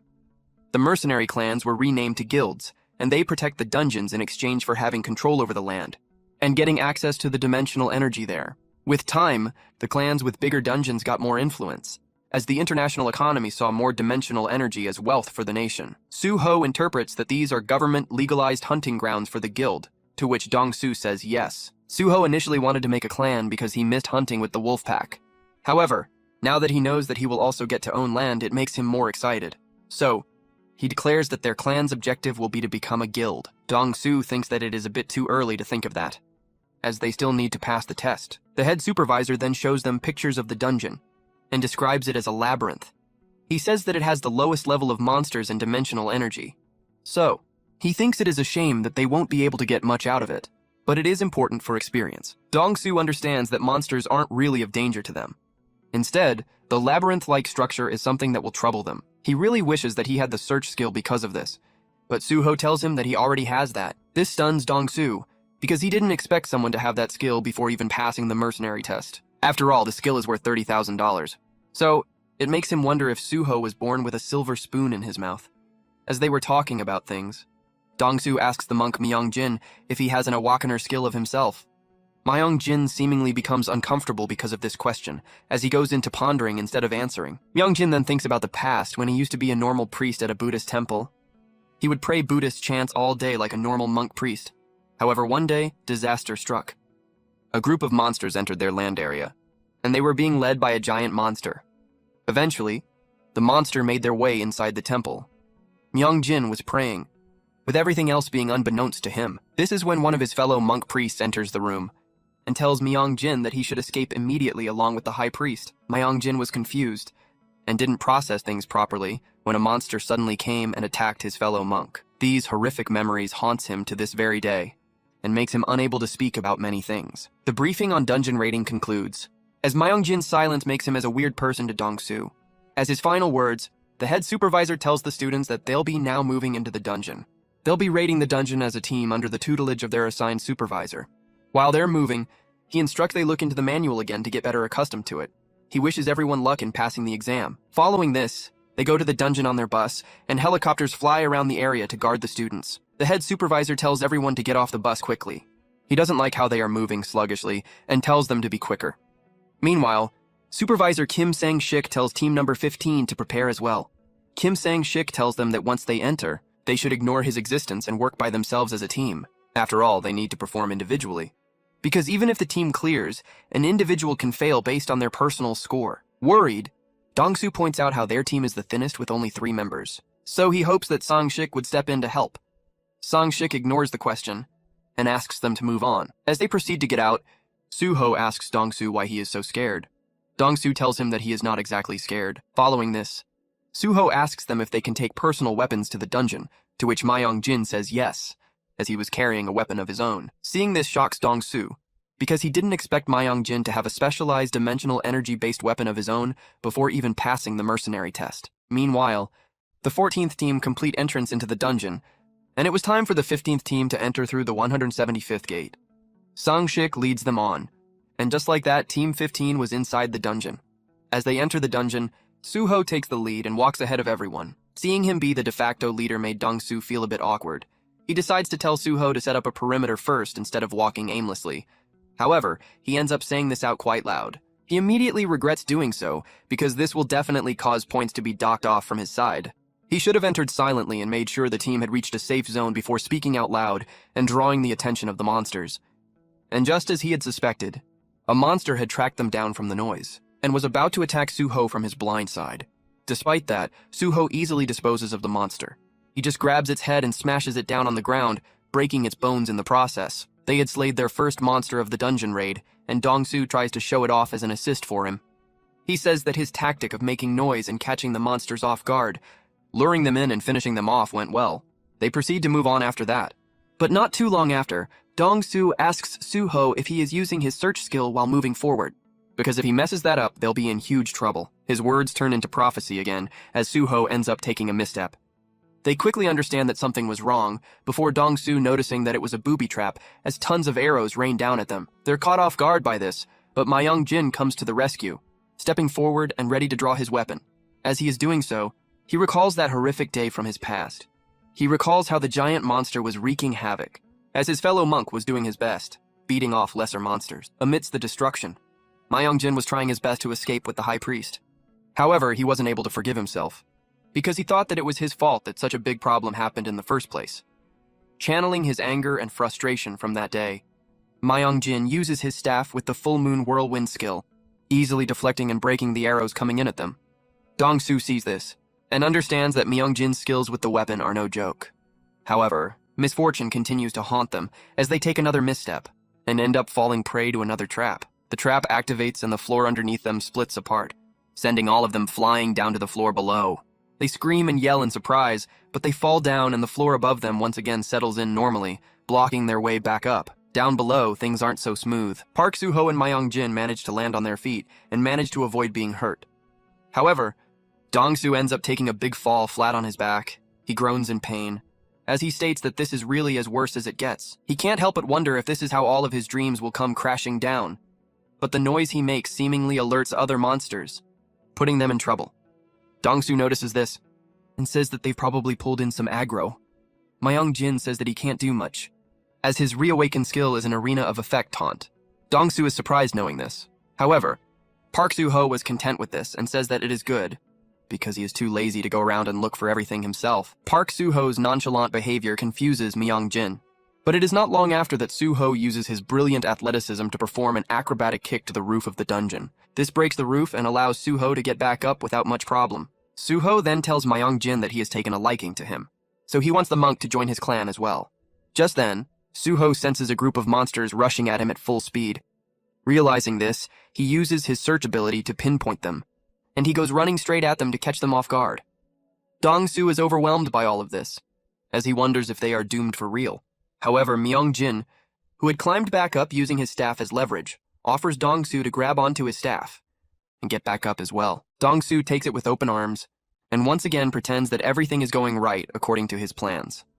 Once Myung-jin and Dong-soo go to catch up with Soo-ho, they see a graveyard of monsters ahead of them. All were slayed by the mighty Soo-ho, leaving them stunned. Soo-ho, while taking care of oncoming monsters, instructs Dong-soo and Myung-jin to attack the remaining weakened monsters to help him out. Myung-jin and Dong-soo follow his orders and get to work right away. Together, the three of them decimate all of the monsters.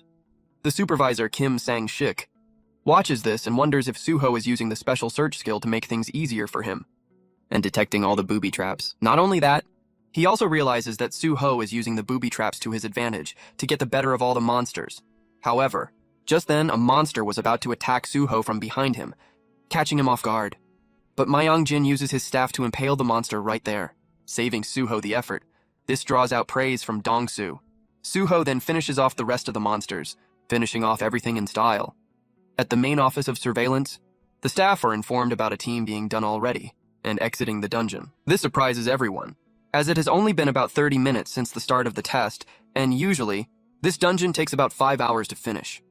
The head supervisor asks which team it is, to which they learn it is Team 15. The head supervisor knows that this is the team with Park Soo-ho, so he immediately makes a call to Kim Sang-shik. The head supervisor asks Kim Sang-shik why they were exiting the dungeon already, to which Sang-shik tells him that they've already finished the test, stunning the head supervisor.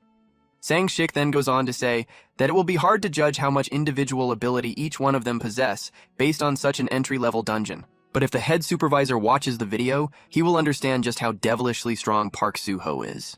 Not only that, he has once again set a new record for the fastest time ever recorded to finish this dungeon. The next day, the city was moving normally when Dong-soo decided to start a live stream. He started the live stream to commemorate and showcase the very first day of the adventurers of the brand new Soo-ho clan. The viewers ask him what he is going to show them, to which Dong-soo says that they'll be watching the official house tour of the Soo-ho clan to begin things. For the house tour, he showcases the rather modest-looking Korean-style dormitory as the official base of the Soo-ho clan. He begins proceedings by showing the sexy and attractive cook of the clan, who turns out to be a granny. He asks Granny to say something to the viewers, but Granny was pissed off. She was very busy and told Dong-soo to get lost, or else she would use her knives to cut his stomach open and use his intestines to make a tripe dish. Her words alone are enough to make Dong-soo bleed out of his ears. Meanwhile, Soo-ho's nephew and his brother were also present there, eating.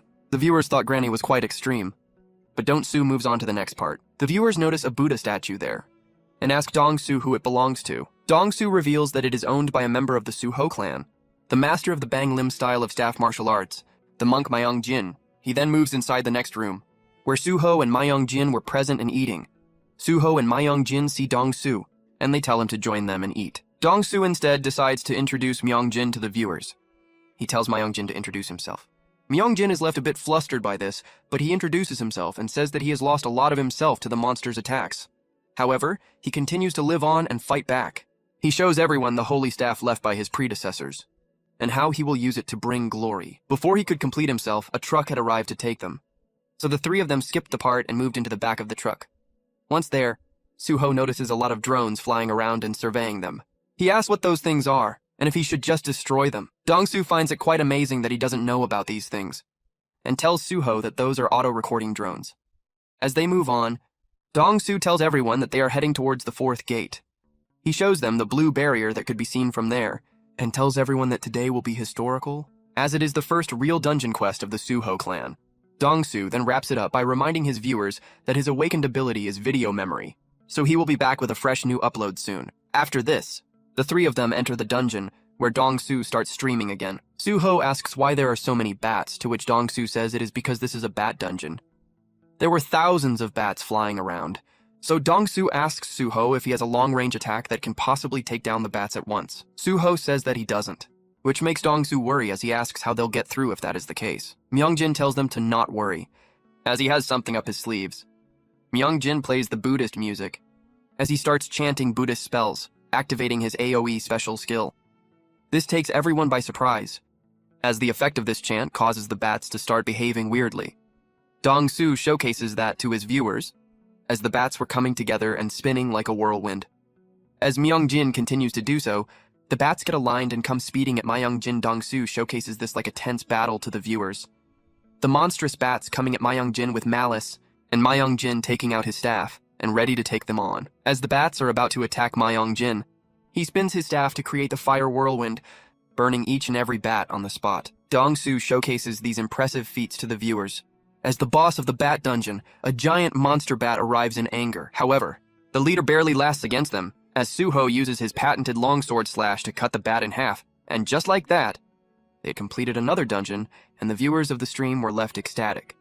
At the Awakener's Bureau, Kim Miso watches this and sighs. Her assistant informs her that with them basing their clan in the 4th sector of Seoul, they are clearing dungeons with ease. They are currently averaging 20 clears per day. They are destroying every level 1 dungeon in their area, and racking up records. Kim Miso checks out the video Dong-soo posted, and the massive engagement it is getting. Dong-soo now has 68,000 subscribers. Kim Miso mentions how she put an embargo to cover up Suho's feats, but one of his teammates turned out to be a streamer, ruining her plan.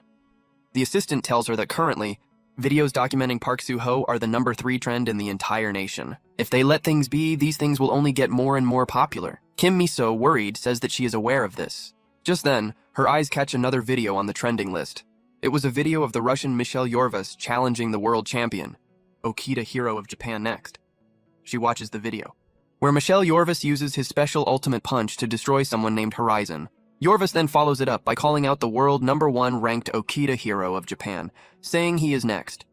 This worries Kim Miso, as she thinks about Okita Hero and Lee Sung-woo SS rank irregular born in South Korea. She wonders if the country will rush into it in the name of talent protection, and create a second Lee Sung-woo case. Worried by this, she decides to act. She tells her assistant to contact Park Suho, and states that she will go there herself. Meanwhile, at the Suho clan official base, Dong-soo was worried about just how much it was costing him to get basic food like kimbap. Following this, he asks if the monk Myungjin didn't come to work today, to which Park Junho, Suho's brother, tells him no. This confuses Suho, who asks where Myungjin is, because he doesn't even have a temple to go to. Junho tells him that Myungjin has been living in Seoul with his temple family that survived that day, so he is with them. However, Dong-soo is upset, because without Myungjin, their hunting efficiency drastically goes down. But Park Junho tells Suho that they can probably take a day off today, because they have enough resources and points to renew their level already. He mentions how their clan has gathered $120,000 already in 3 days. This shocks Dong-soo, who asks Junho if they can level up to 2nd level dungeons, to which he says yes. This makes Han Dong-soo happy, because he already has $17,000 in his bank account in just 3 days, and he has done nothing but collect blood crystals for it. But with them targeting level 2 dungeons next, it makes him wonder just how much he can exploit this to get more donations. Park Suho takes one look at Dong-soo, and now he can see his full name, and can tell that he is a level 3 YouTuber, and F-ranked. Suho had over 30,000 achievement points, so he used it to acquire some extra skills. This has caused him to see such unnecessary information about others. Suho then says that they should take the day off, making everyone happy. Junho says that he will use the break to take his son, Gunwoo and Granny Lee Sukja, to a nearby park. Ho notices that there isn't any information available about Junho. The same is the case with Lee Sukja when he looks at her, but he could see that the baby wolf, Baekgu, is at level 1 and has combat power of 3. This makes Suho wonder if wolves can also be awakened like human beings. He then looks at Junho and mentions how he has seen that Junho has been fixing his truck a lot lately. Junho is deeply bothered by this, as finding replacement parts for the truck is hard by itself. But actually having to fix the truck is what is bothering him beyond words. Hearing this, Suho suggests they go out and buy a new truck for him today. This excites Junho a lot, and he asks Suho if he is being for real. Suho tells him yes, and says that they will be taking Baek-gu along with them. At the truck shop, the seller shows them the Kondai Drago XG7000 truck, which is one of the best ones out there. Junho loves it, because it is a truck that is said to be made for mercenaries. The Kondai Dragon series is every mercenary's dream vehicle. The seller goes into more detail, saying the truck can actively use blood crystals to power itself instead of fuel. Also, it is only $68,000 in price, so it is considered quite efficient when compared to other brands. Suho asks his younger brother if he likes this truck, to which Junho says that he loves it. So Suho decides on getting it for him. He pays for the truck up front so they get to drive the truck back home. As they drove back, Junho couldn't stop praising the truck for how good it felt. It was way better compared to the trash truck he used to drive.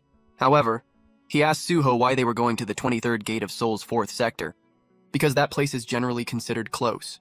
Suho knows that. But he brings up how Junho once told him that he couldn't awaken his powers because he didn't have the money to do so. So, Suho thinks they should do it now. Junho is shocked by this, and he is skeptical about doing this, but Suho wants to do it. They eventually arrive at their desired place. Once they enter the area, Baek-gu starts feeling weird, and starts reacting aggressively because of it. Suho says that both him and Baek-gu can smell the pissy aura in the place, and that he is sure that it is because of the goblins. This sends shivers down Junho's spine, who expresses that he is uncomfortable and that he doesn't want to do it here, and wants to head back. But Suho tells him to rest assured in the truck along with Baek-gu until he comes back. He then exits the truck and goes off somewhere. Meanwhile, at the office of a loan-paying service, a few men watch videos on Dongsu's channel about Suho clan, and they specifically pinpoint Suho.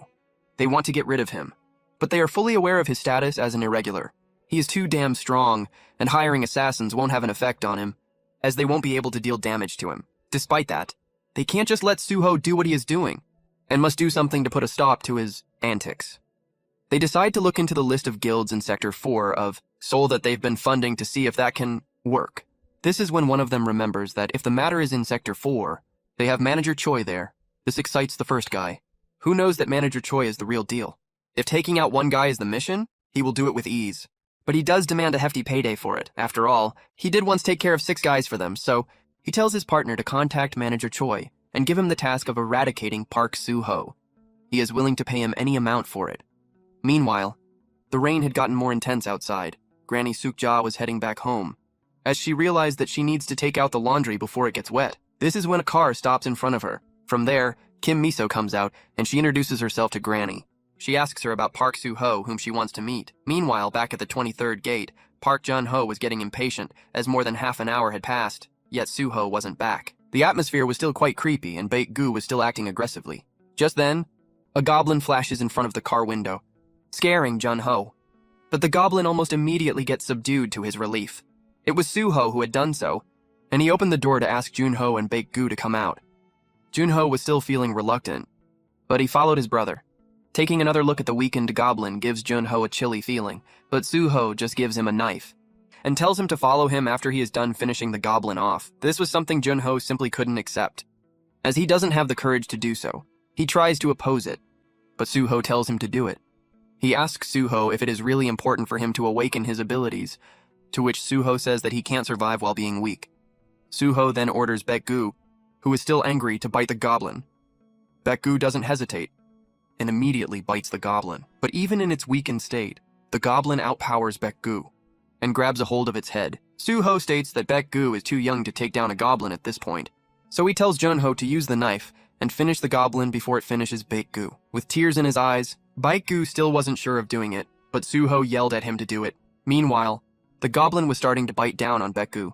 In order to save Baek-gu, Junho finally gives in and uses the knife to stab the goblin, splattering blood. This is enough to save Baek-gu, but Soo-ho tells Junho to keep stabbing the goblin until it is no longer alive. Junho unwillingly keeps on stabbing the goblin until his knife falls out of his hands. Junho pants before looking at his hands, no covered in blood. This was a shocking visual for him. Soo-ho tells Junho to pick up the knife, but Junho tells him that he can't do these things. However, Soo-ho tells him that if he doesn't use the knife, he will lose his own life. Just then, Junho notices that another goblin was slowly approaching him in Baekgu. This scares Junho, but Suho tells him to finish off this goblin and keep following without wasting time, before walking away. This reminds Junho of the past. When he used to be bullied by fellow students at school, they would put him down and beat him up when Suho would pass right by them. They would make fun of him for this, and Junho would call out to Suho. But just like now, Suho wouldn't even bother looking back at him once. Remembering this and having the goblin approach him made Junho pick up the knife. He prepares himself while accepting the fact that his brother has always left him in trouble like this. So, he stabs the goblin before it could grab him. He stabs it from the jaw up to the head and keeps stabbing it relentlessly, telling it to shut up. He mounts the goblin and stabs it till its head split opened, and it was no longer alive. Doing this brought the sinister side out of Junho, who laughed while being covered in blood.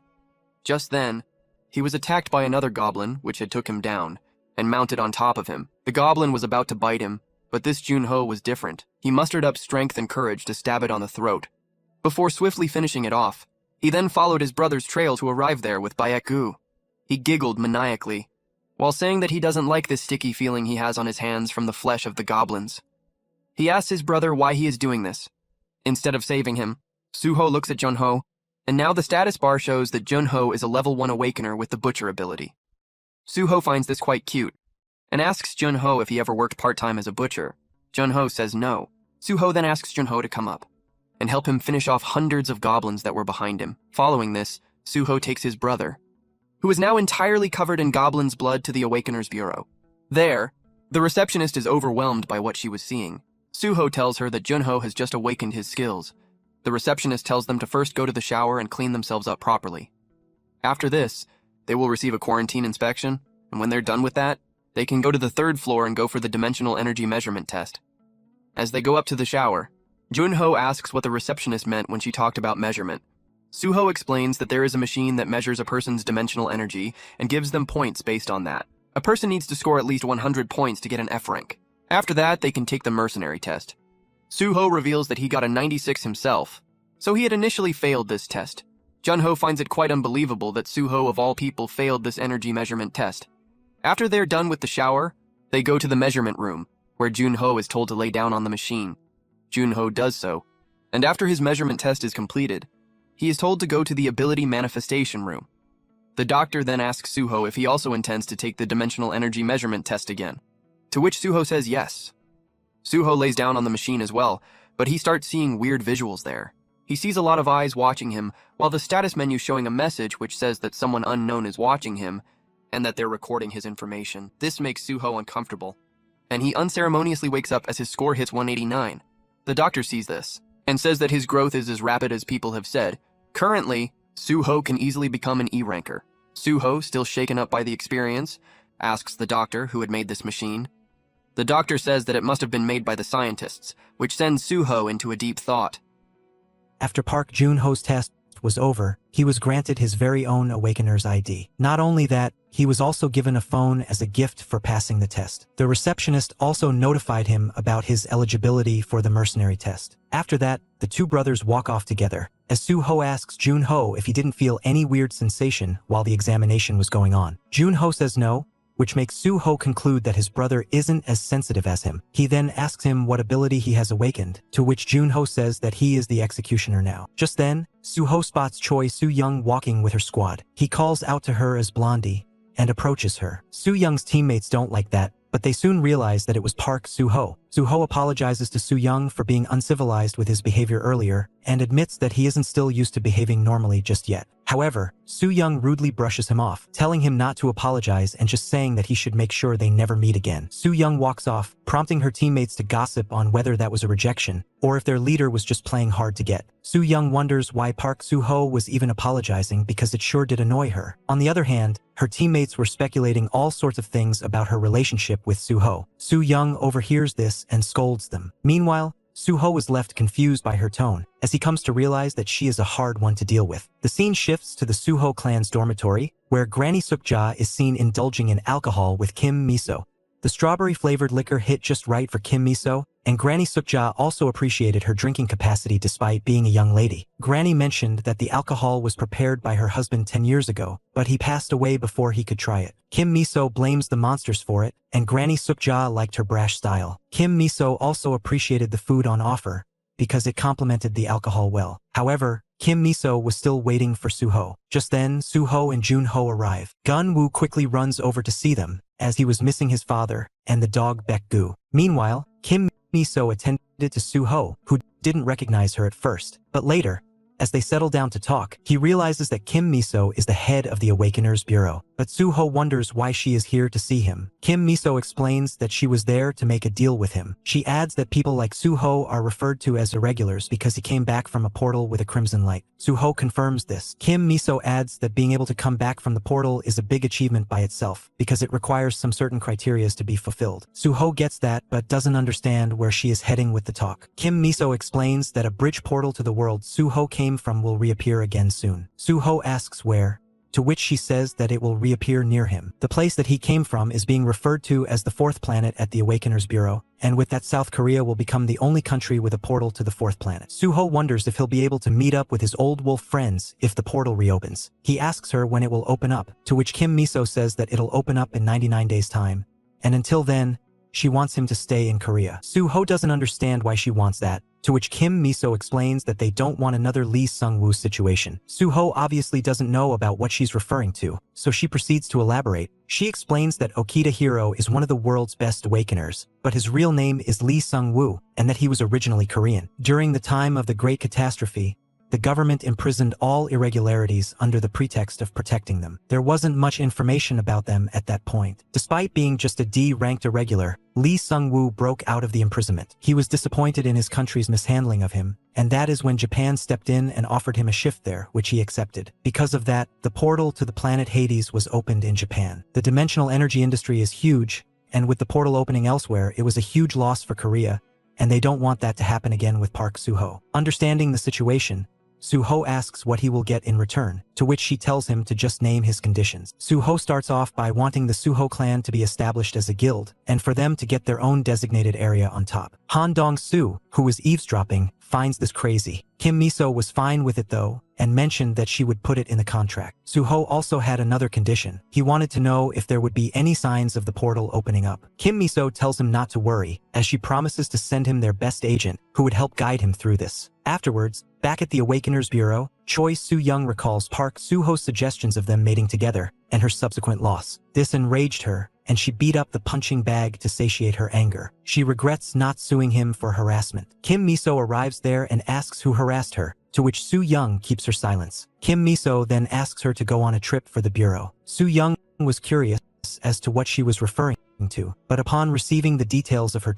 trip, she was left infuriated. Soo-young asked Kim Miso why she, of all people, needs to go ahead with this. Kim Miso was clear on her answer. It's because Soo-young is the best they have to offer.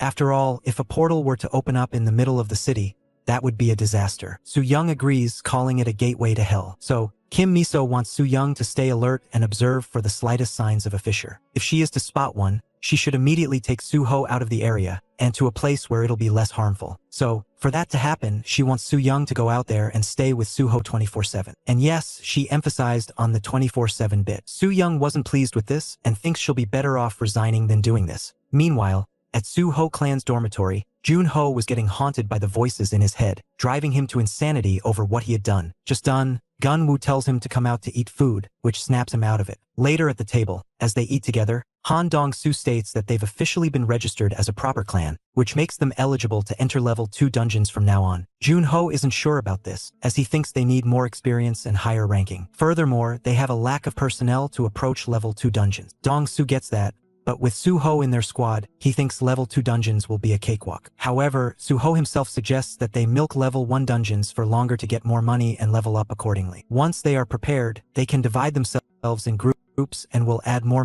members if needed. Dong-soo agrees with that. Just then Myung-jin steps out, as he also joins in for lunch. Later, the four of them go out to the Toad dungeon to stat pad some more. However, they aren't the only clan going there, as there was one more squad heading to the same dungeon. There, Jang Jae-sik spots Suho and calls out to him. Suho goes over and greets him. Suho asks him where his teammates are, but this leaves Jae-sik upset. Suho also asked him what he was doing with another temporary clan, but Jae-sik's clan mates told him to hurry up, so he took his leave from there. Suho's clan mates ask him who that guy was, to which Suho says they had met previously at a dungeon. Afterwards, the four of them head towards the dungeon to get the job done for them. However, as they go inside, a man watches and smirks. Meanwhile, Jae-sik's clan members talk about how they didn't know who he was talking to until they saw it was Park Suho. Jae-sik was still a bit uncomfortable though. He couldn't make himself admit to Suho that his clan had disbanded. Two of the members left saying they needed time to recuperate, and that was that. It is fairly common for clans to fall apart once the core members leave. Forming a level 0 clan is just as easy as disbanding it. The members of his clans had enough with the stress and the loss of lives around them. They couldn't take it anymore and they left. He doubts those two will ever come back to this profession ever again. The Awakeners who are left without a clan need to join temporary clans to go on dungeon quests. That's the only way. Among the people with him, Jang Jae-sik thinks some of them might become his future teammates. So, he isn't gonna sit down, but treat this period of his life as a restart period. The scene then shifts to Choi Soo-young, who is seen rushing on a motorcycle. She calls Kim Miso to inform her that Park Suho is not present at the Suho clan's dormitory, and that he has already left for a dungeon. Kim Miso confirms and sends her the coordinates, which she then follows. At the dungeon, Myung-jin uses his new Dragon Dash ability to blast off many monsters at once. He is said to have acquired this ability by studying a skill book which he obtained by using the money he earned from the clan. On the other hand, it was Park Jun-ho wreaking havoc at the battlefield. No longer just Park Suho's brother, he now has a role in the squad, as he recently awakened himself. With his executioner ability, he shows a contrast to his usual cool demeanor when not fighting. Han Dong-soo has also acquired a new skill through the skill book. The ability is called tracking. It allows him to track the area and see what's going on. He shows how it works by informing Jun-ho about a monster attacking him from behind. Jun-ho sees it and slashes the monster in half using his butchering special move. Dong-soo was a bit taken aback by seeing him smile while doing so, which indicated that he enjoyed it. Meanwhile, Suho stood on higher ground and observed it all. He was proud of how his teammates were taking care of it all. Meanwhile, one of Jae-sik's teammates uses a bomb to attack the monsters. However, the bomb doesn't only hit the monsters, but also his teammates, leaving them hurt and battered. Jae-sik was one of the victims, and he was annoyed by the guy's usage of bombs. He looks around to see a lot of his other teammates were being devoured by the monsters. This made him realize that this team of his was yet another failure. He then recalls Park Suho and his team, and admits to himself that he is a bit jealous of them. However, he stands up to fight because he knows that a team like theirs would have no use for an E-rank swordsman like him. Meanwhile, Suho's clan finished their quest inside the dungeon. Dong-soo adds that their finish time was much quicker than earlier, and that he doesn't even feel tired at all. Myung-jin also feels great because for once, he can see just how great the skill book is. Suho suggests they now split into teams and work on their skills some more. Just then, they run into the man who was observing them before they entered the clan. The man introduces himself as Choi Myung-woo of the DGB clan. Han Dong-soo is taken aback because he knows that the BDG clan is a level 5 clan. They also own the portal they just came out of, and they are considered one of the top 20 best in the entire country. So he wonders what business they had with them. Choi Myung-woo says that the BDG clan have been observing them and they are glad to have such a strong up and coming clan in the same area. Because they want to form a working relationship with Suho's clan, they offer them a gift. He offers them to enter their level 2 dungeon for free. Han Dong-soo thinks this is a great opportunity because their level 2 dungeon usually costs $10,000 to get in. Myung-woo offers them to come in right away, but Jun-ho is skeptical because he doesn't think they are prepared enough. The guy tells them it is fine because they have prepared everything for them and have made an attack strategy for them to use. With that in mind, Suho tells his teammates to go back into the level 1 dungeon and practice, and says he will be entering the level 2 one on his own because that'll be quicker. His teammates agree, while the man smirks hearing this. Afterwards, the man offers Suho to get in his car. Inside, the man drives and makes a few calls to arrange their entry to Portal 47. Suho notices that the place looked empty and points that out to the guy. The guy tells him it is fine because the portal is relatively new, and they are giving Suho clan a chance to be there. Suho asks Myung-woo why he is going so far to help them, to which the guy says that they'll be appreciative if the Suho clan keeps visiting their portals. But Suho states that he likes to visit portals that are closer. After a while, they arrive at the portal. A man comes carrying a bag and gives it to Suho, telling him that it has the survival kit and the attack strategy too. Suho takes it and goes inside the portal with it. The man once again smirks devilishly. But suddenly, Choi Soo-young arrives there on her bike. She quickly gets off and asks the man if the man entering was Park Soo-ho. Myung-woo says yes and asks her who she is. Soo-young wastes no time and tells him that she is a clan member of his and that she was going in too. As she enters as well, the man laughs again and tells her to be his guest. Myung-woo was doing this because he got a $2 million offer to take care of Soo-ho. His partner didn't understand why the offer was so big, because it wasn't even an assassination, but this was different. And with Soo-ho's profile, he was going to charge $4 million for it. Meanwhile, Soo-young was having a hard time entering the dungeon because of the dimensional energy. Earlier on, she went to meet up with Soo-ho at the level 1 dungeons, but his brother told her that he left for the other one. Soo-young rushed off to there and informed Kim Miso about this. Kim Miso told her to go ahead and follow him inside there. Soo-young didn't want to, because what was there for her to do in a level 2 dungeon? Kim Miso tells her that she needs to go in there and observe Soo-ho's actual combat ability and report to her. Soo-young still didn't want to go, because she didn't have equipment, but Kim Miso reminded her of her bracelet. Still, Soo-young didn't want to ruin her clothes, but when she was offered double the payment, she agreed. Soo-ho arrives inside the dungeon, but he doesn't like the odd feeling inside. Just then, he is grabbed from behind by a naked Soo-young, who warns him to not look at her. She was mad at the situation and wanted to charge triple the payment. She eventually gets inside and uses her badge to switch more appropriate clothes. But when she looks at Soo-ho, she sees him staring right at her. This angered her, but Soo-ho was more interested in her bracelet and its ability to be used as a makeshift inventory. Soo-young asks him just how much he saw of her, which reminds Soo-ho that Soo-young also saw him naked when he first came back, so they are even now. Soo-young clarifies that she had no interest in seeing him. Afterwards, Soo-ho asks her if she was there to fight him there, to which she reveals that she was sent there by Kim Miso to observe his abilities and report back. Soo-ho mentions that Kim Miso promised to send her best agent. Soo-young says that she is the best agent, something Soo-ho doesn't think is true. Soo-young throws a fit over this, but Soo-ho clarifies that he doesn't want any interference from her when he takes on the monsters. Just then, Soo-young points out that an enemy was approaching him from behind. Soo-ho looks back to see a giant orc monster approaching him. As she points this out to him, he takes a close look of the surroundings. Soo-young mentions how this monster was called an orc warrior, and that it is considered a dungeon boss for this level. She thought they were quite unlucky to be running into it right away. This is when Soo-ho informs her that there are 4 of these monsters approaching them. This shocks Soo-young, and she couldn't understand why something like this was happening at level 2 dungeon. Soo-ho asks her if she couldn't tell that this was not a level 2 dungeon when she was entering through the portal. It was pretty obvious, and it made him question her claim to being the best. Soo-young, embarrassed, explains that she couldn't sense it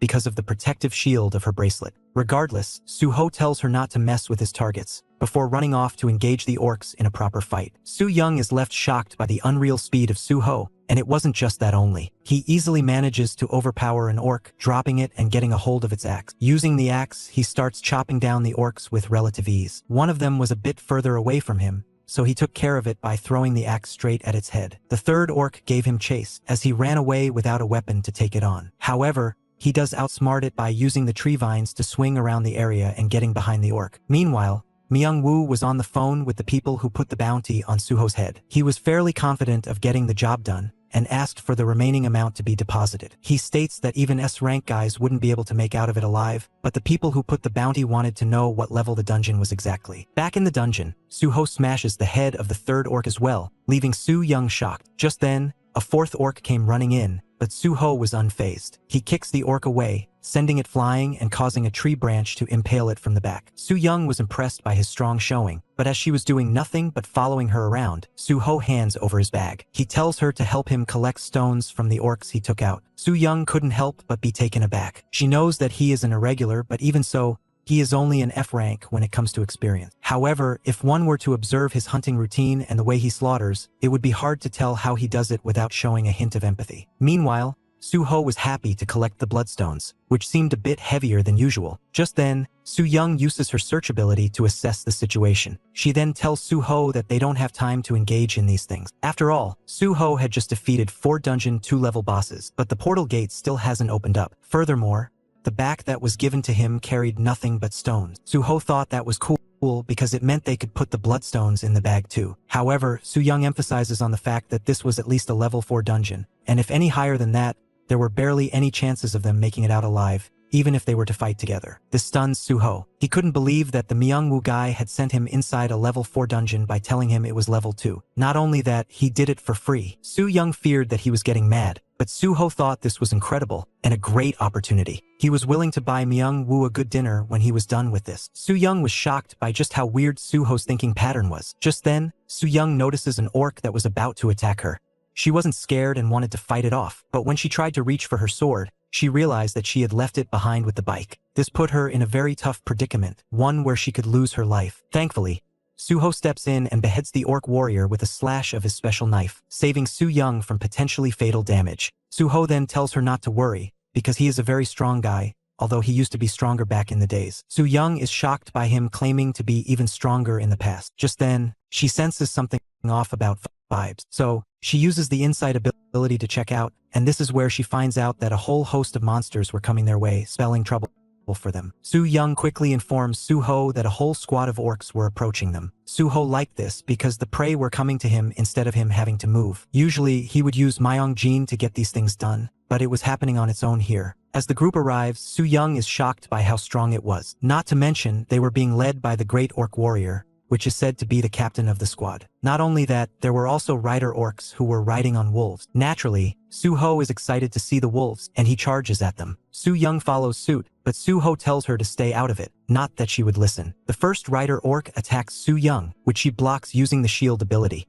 Meanwhile, Suho ducks underneath it and takes down the second rider orc using his blade. Seeing this, Soo-young gets a normal sword out of her inventory and attacks the orc, but it doesn't do enough damage to take it out. She regrets not bringing her actual sword, which would have done the trick. The orc is later taken out by Suho as well. After that, Suho goes on a rampage, as he combines his inhumane strength and supernatural speed to run down and take out several orcs in the blink of an eye. However, as he tries to shift his focus to what was to come next, he is struck by the Captain Warrior Orc, which sends him flying back. Soo-young is scared by this because she recognizes the monster and knows how strong it can be. Excited by the prospect of a challenge, Suho asks the Captain Orc if it is the boss, while the Captain Orc looks at him, enraged. Soo-young instructs Suho to take the captain out first, so Suho takes his knife and dashes towards the monster boss. Suho's speed allows him to easily move past the Captain Orc's attack, and he jumps up and stabs the Orc Captain on the dome of the head. Soo-young speculates that it is the end of the monster, but to both of their surprise, the Orc simply brushes it off and strikes Suho with its weapon. Back at the Awakener's Bureau, Kim Miso is contacted by a subordinate who tells her something weird was going on. The guy mentions that they've not been able to track Soo-young and Suho properly. He says that Suho's location is said to be at a level 1 dungeon, while Soo-young's seems to be on a different place altogether. Kim Miso doesn't understand where he is coming from and tells him to look into the matter because she was sure that they were together. The scene moves to the level 1 dungeon, where the rest of the Suho clan decide to take an hour-long break before going back in. This is when it is seen that Suho had left his phone back in the car. Meanwhile,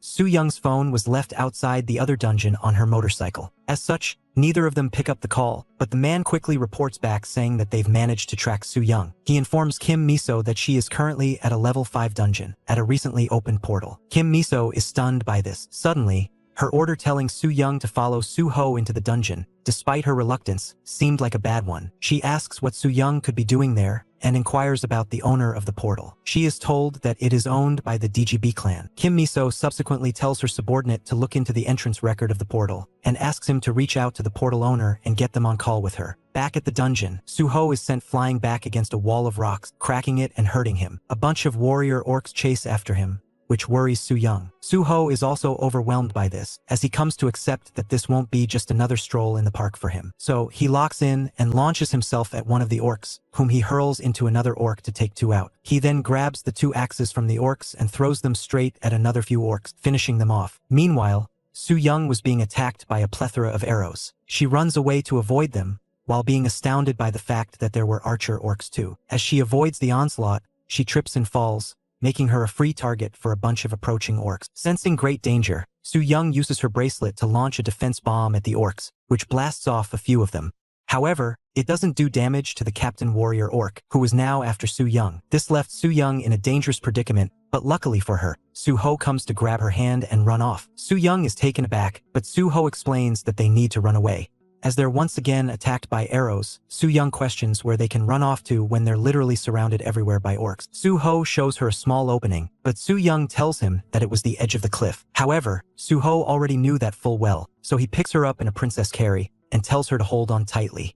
After this, Suho surprisingly jumps off from the cliff. As they jump off, a group of chasing orcs also fall off along with them. Suho stays under control and maneuvers himself correctly to make sure they land perfectly, and that Su-young stays safe despite jumping from a ridiculous height. Su-young is gobsmacked knowing that she is still alive. Suho subsequently lets her down on the ground. As she looks up above, she sees how high up those orcs, which didn't fall to their demise, were. This made her question how they were alive after jumping from that high up. Afterwards, the two of them take refuge in a cave, as the roars and screeches of orcs bother them. After a while, Su-young asks Suho what his plans were. Suho says that he needs to take out 4 more orcs, which will level him up. After that, he can take out the other orcs too. Su-young sighs and states that leveling up only resets the limiter and advances his rank, and clarifies that it is not a power-up. However, Suho tells her that leveling up takes away his restrictions. So, in essence, it was a power-up. Hearing his claim, Su-young stares at him with both skepticism and intrigue. Outside of the dungeon, the media, police and ambulances arrive to take care of the situation. The media reports on the situation, revealing information about Suho and Su-young being stuck to the public. The Suho clan were also seen outside the dungeon, worrying for their man. The media reports on Myung-woo initially claiming that both Park Suho and Choi Su-young went in there knowing the level of the dungeon, and they went there on their own accord. However, after extensive pressure, he has admitted to his wrongdoings and has been taken under custody. As Myung-woo was being taken away, the media hurled questions at him of all kinds, but he didn't answer them. He was disappointed in himself for not knowing that Suho was involved with the Awakeners Bureau. Back at the Awakeners Bureau office, the chief watches the news,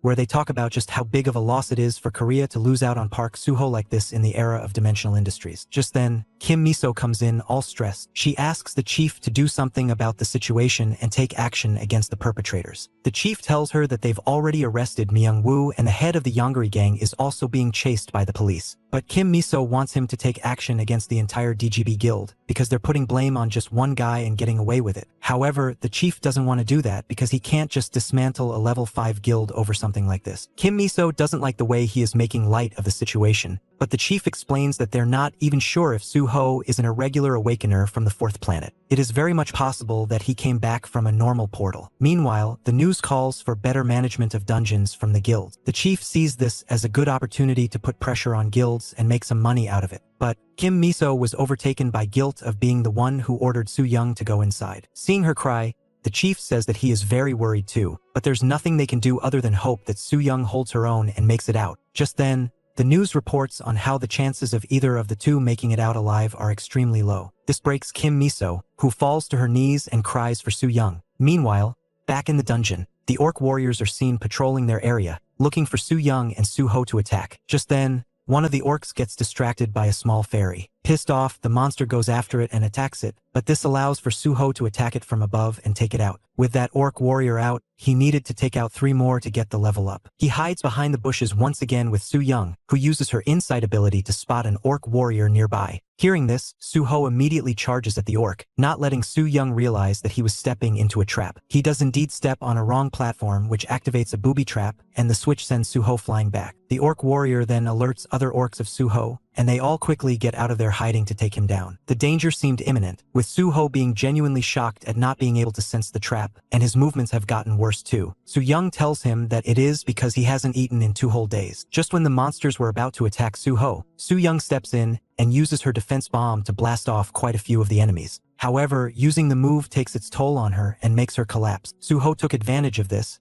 and took an axe from a fallen orc and used it to behead 2 warrior orcs at once. This left him in need of taking down 1 more orc to complete the level up, so he jumps in to get the job done. Just as he is about to get the decisive strike in, the Captain Warrior Orc intervenes and uses its heavy-duty weapon to hit Suho and send him back. Su-young manages to catch a glimpse of this, and she realizes that this Captain Orc is the main problem. However, on sheer luck, Suho ends up bumping into an orc. His axe flies out of his hand and somehow ends up cutting the orc's head, resulting in him leveling up. This allowed Suho to choose the option to unlock the beast transformation. He wonders if he should, while the Captain Orc approaches Su-young. At the dormitory, Granny Sukja was feeding Baekgu, the dog. She mentions how the dog was still cheerful despite its owner not being around for 2 days. But just as Suho activates the beast transformation, the aura around Baekgu changes, shocking Granny Sukja In the dungeon, Suho begins his beast transformation, while Su Young tries her best to fight off the Captain Orc. She puts on a valiant effort, but she is no match for the Captain Orc, which manages to hit her with the weapon and leaves her vulnerable to a finishing blow. But before the Captain Orc could finish it off, Suho, who had now transformed into a humanoid version of Baek-gu, attacks the orc. Su Young is stunned, as Suho, in his new form, takes the Captain Orc down and pummels it mercilessly.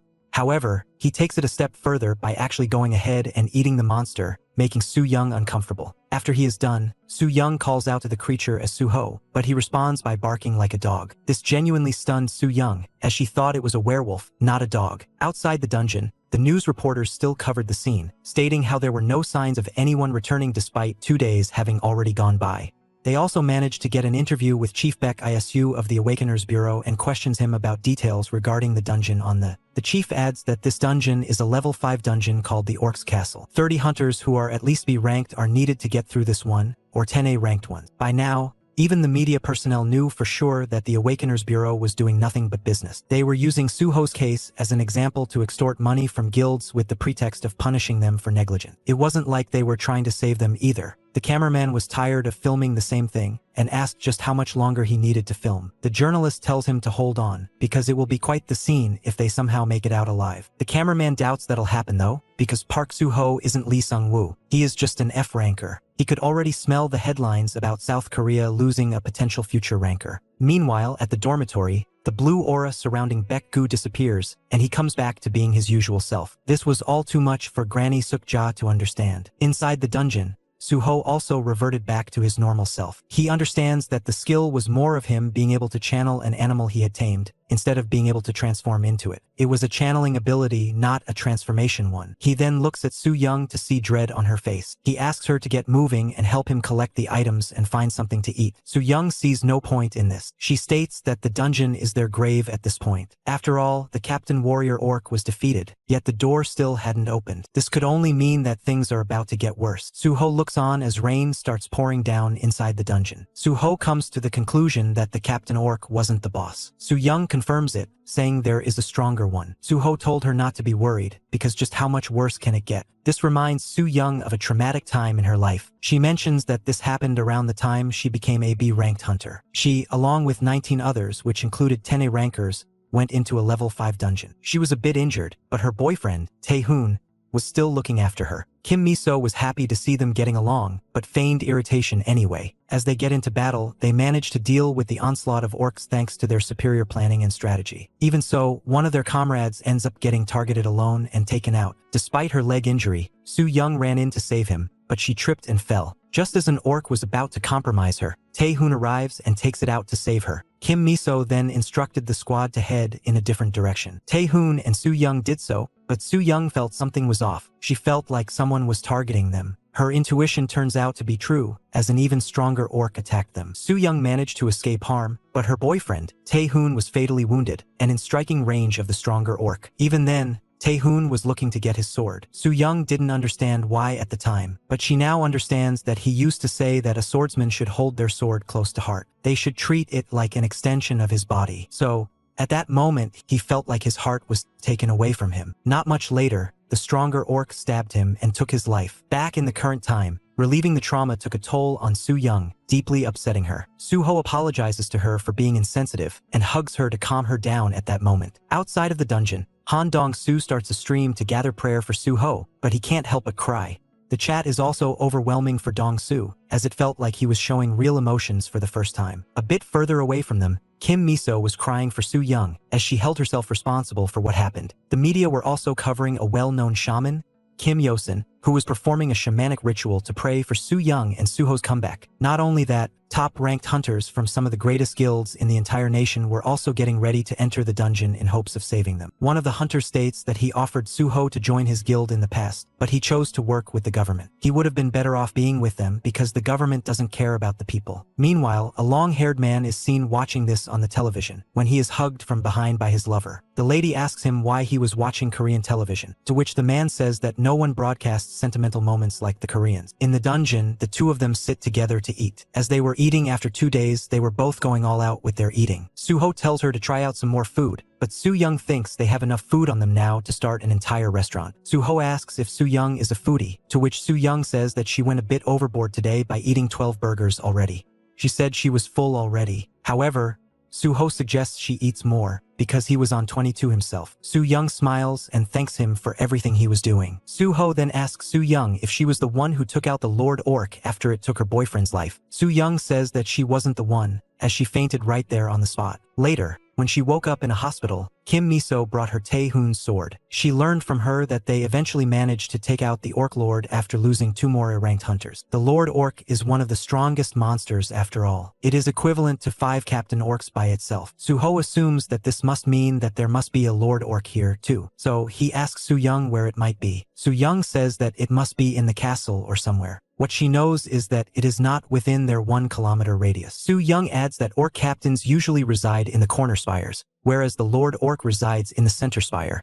It is said that once someone crosses the castle walls, thousands of orcs attack them at once. Just then, one of Suho's guiding fairies tells her that she has located the orc's castle. Suho tells Soo-young about that, and he was ready to go there right then. Soo-young asked him if he even had a plan, to which Suho says that he will find and exterminate it. Soo-young finds his simplistic thinking annoying, but it is not like she could do anything else. Meanwhile, thousands of orcs are released from the castle, and they head towards Suho and Soo-young to take them out. As the orcs head out, Soo-young observes them, and when the time is right, she instructs Suho to get on the move. Suho, once again in his beast transformation avatar, carries Soo-young on his back and makes a run towards the castle. Naturally, both the rider orcs who pass them by and the archer orcs atop of the castle notice them, and began their countermeasure. Soo-young notices the orc riders following them, and tells Suho to go faster. From the front, they are attacked by countless arrows, but Soo-young uses her defensive shield ability to block them. The platform to the castle was being taken back, so Soo-young instructed Suho to jump, and he did so.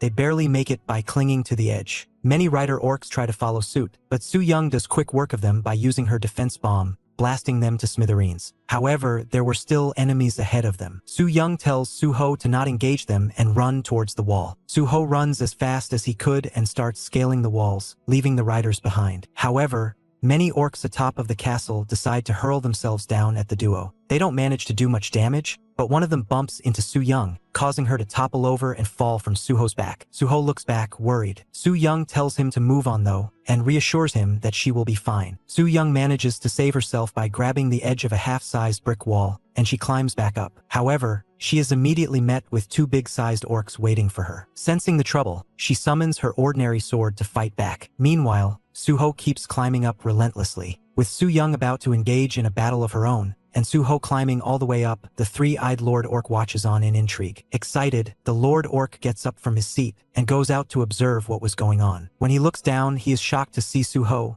in his dog form, climbing up. Before the Lord Orc could even think about preparing himself, Suho aggressively hurls himself at the Lord Orc and takes a chunky bite on it. The Lord Orc is baffled and his blood is drowned. As Suho continues the relentless pressure and pushes him back, Suho pushes him all the way down from the other side of his room and impales him on a pointy tower head. Suho levels up as a result, and all orcs are left shocked as the broken tower starts falling on top of them. The debris takes out a whole chunk of orcs and leaves them confused. Just then, a separate blast occurs on the floor where Soo-young was fighting the 2 orcs. She falls off along with the 2 orcs, while remaining orcs run to grab them. Soo-young thought this was how her life was going to end. However, Suho, still in his dog form, jumps out and catches her midair. He also makes sure to roll around to cushion her fall properly. He then wastes no time in picking him up and running away. Confused, she asks him what happened to the Lord Orc. Suho tells her he finished it off and instructs her to hold on tight. He moves back to running like a quadruped. As she settles in, Soo-young asks him if he really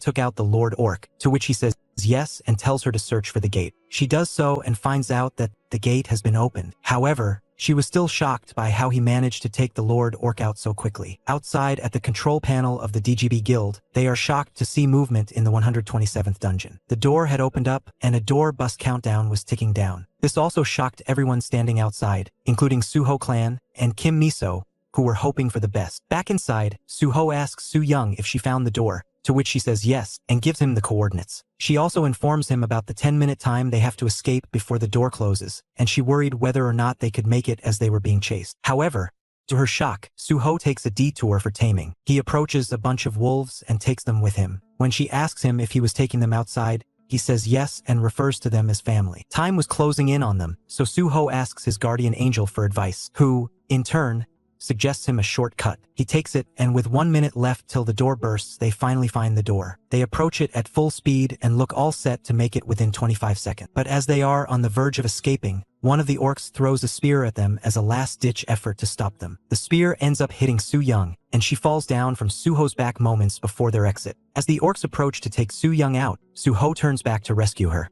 However, Su Young insisted that he focuses on heading out because the time wasn't on their side. Despite that, Suho throws a spear at the orc and finishes it off, before taking Su Young with him and heading for the door again. With just 8 seconds left before the door bust, people outside were counting down and hoping for the best. It was highly unlikely for them to make it out, but the media were positive for something special to happen. They had over 60% viewership, so if the duo were to make it out, it would make for epic television. Inside, with 4 seconds to go, Su Young calls Suho foolish for saving her, but Suho tells her to hold on tight. Somehow, he increases his speed and goes all out to make it. The sheer force of his running sends a few orcs flying away. The clock hits 0, and the two of them only barely make it through. As the door closes down, a huge blast occurs within the dungeon, taking out the orcs who were chasing Suho and Su Young. Meanwhile, outside, there was still no sign of Suho and Su Young. Even though the entire nation prayed and hoped, it seemed like they didn't make it out. Just then, a bunch of wolves start coming out of the dungeon, much to everyone's shock. After that, 2 people holding onto each other come flying out of the door and crash into the ground. People don't even understand what happened, but as the DGB guards go to check on them, they figure out that it was indeed Park Suho and Choi Su Young, and that they had actually made it out alive after completing the dungeon. As the wolves start howling, medics are called in to check on the two. The news reports on the triumphant return of the 2 hunters after over 4 days, and this became the national topic of interest. Back in the Awakeners Bureau, Kim Miso shows the chief and others pictures of the moment they escaped. The chief does question why they were hugging each other while escaping, and that it has started rumors, but nothing too big as of now. The bigger problem for them was the fact that information about Suho's capabilities has reached the international media. A KGB agent from Russia called Viktor Daub, Eli Gorenstein of the Israeli Mossad, and Koji Nakamura of the Japanese Awakeners Association have all arrived in hopes of taking Park Suho to their side. The chief and others particularly worried about the dastardly Koji Nakamura, as he is the one who took away Lee Sung-woo from their noses. That being said, Kim Miso thinks of America as the biggest threat in this case. It naturally made them wonder if they could do anything more than just bind him into a contract. A man suggests that he won't be leaving the place as long as his family is in Korea. The chief asks if Suho really values family more than money. The bald man says that he is the kind of guy who lived with wolves for thousands of years because he missed his family. Now that he is back in the human world, though, he misses the wolves. The chief concludes that Suho is a complicated person. However, the baldy thinks he is quite a simple man. He is just someone who values family, so if he is given a personal space to be with them, he will be just fine. The chief then decides to give Suho his own place to live in as part of the deal. This is when Kim Miso shows him an abandoned lodge in Namyangju. The chief asks her what she's referring to which she explains that she thinks that place will be a good place to be handing over to Suho and his clan. She plans to have it guarded and make sure that no one other than authorized personnel can enter. Furthermore, because it is located away from the center of the city, if a planet gate were to open up there, it won't be an issue. The chief thinks that the building will be quite nice with some renovation, although he asks if Su Young is still going to be observing him. Kim Miso says there is no one more suited to do that than her. He asks if Su Young has recovered yet, to which she says that Su Young is still recovering. He asks Kim Miso if Su Young has reported anything, to which she says that Su Young has referred to Suho as a dog-like man in her report. This confuses everyone, but they eventually move on to the next topic. Meanwhile, the SPFC were running a fighting event, and it was time for the all-important championship fight. The participants included the fan-favorite Okita Hero, formerly known as Lee Sung-woo before switching allegiance. He is the champion and #1 ranked in the world. He has defended his crown an incredible 21 times, and has been undefeated in his 45 SPFC bouts. He is known as the hope of humanity and the strongest specimen alive. The SS rank irregular Okita Hero of Japan. As the crowd cheers, Okita Hero takes out his sword, and the black chi coming from it surrounds the area.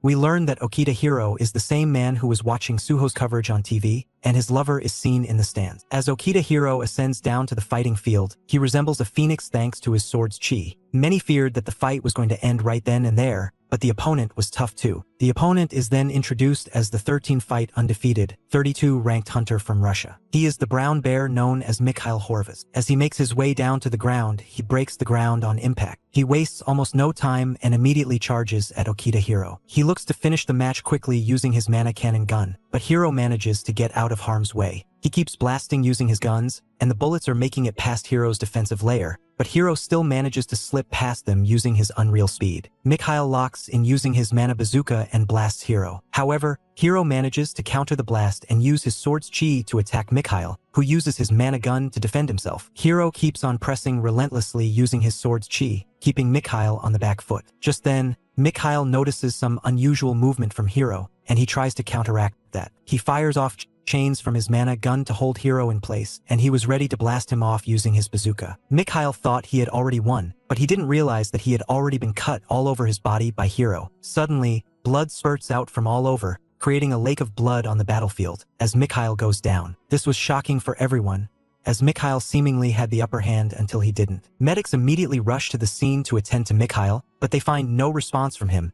The match is called off by the referee and Okita Hiro is given the victory. He triumphantly exits to much fanfare after completing his 22nd defense of the world crown. He is received by his teammates who take him backstage. Once there, his teammates ask him about the skill he used there to beat Mikhail Horvaz. Okita Hiro admits that he managed to slip in some of his sword's chi inside Mikhail's body, which later exploded and gave him the victory. No one saw it coming. Hiro thanks all of his teammates for the hard work and offers to get them drinks outside. Just then, his lover comes to see him. She immediately hugs him and asks him if he took Mikhail Horvaz's life. Okita Hiro admits that he had to do it because Mikhail Horvaz was on path to becoming a member of the 7 deadly sins. Still, she didn't like how Okita Hiro was taking it all on himself, and Hiro thanked her for her support. Okita Hiro then asks the girl if there is any update from the headquarters. She tells him there isn't much other than a call she got from there. He asks if the call was from the chief, to which she says yes. Although he only called to tell Hiro to not get hurt. She also tells him to get moving quickly as people were waiting for them. Just then,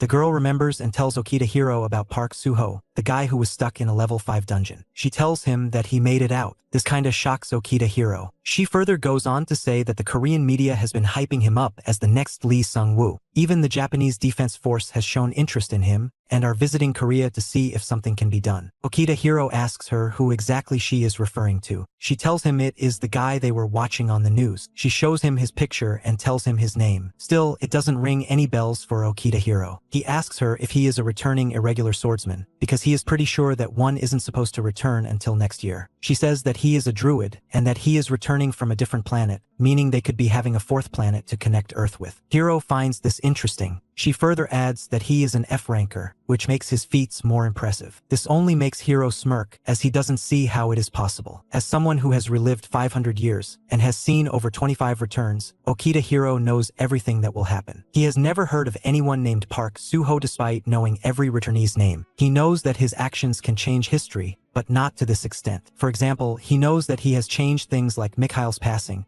which has changed the history of him becoming a member of the 7 deadly sins. And the girl beside him, Akiko, was supposed to lose her life 2 years ago, yet he has kept her alive. He can change things like that, but he can't change things like the appearance of a 4th planet or the opening of a level 7 dungeon. It simply isn't possible. He knows that the next planet isn't supposed to appear for another 5 years.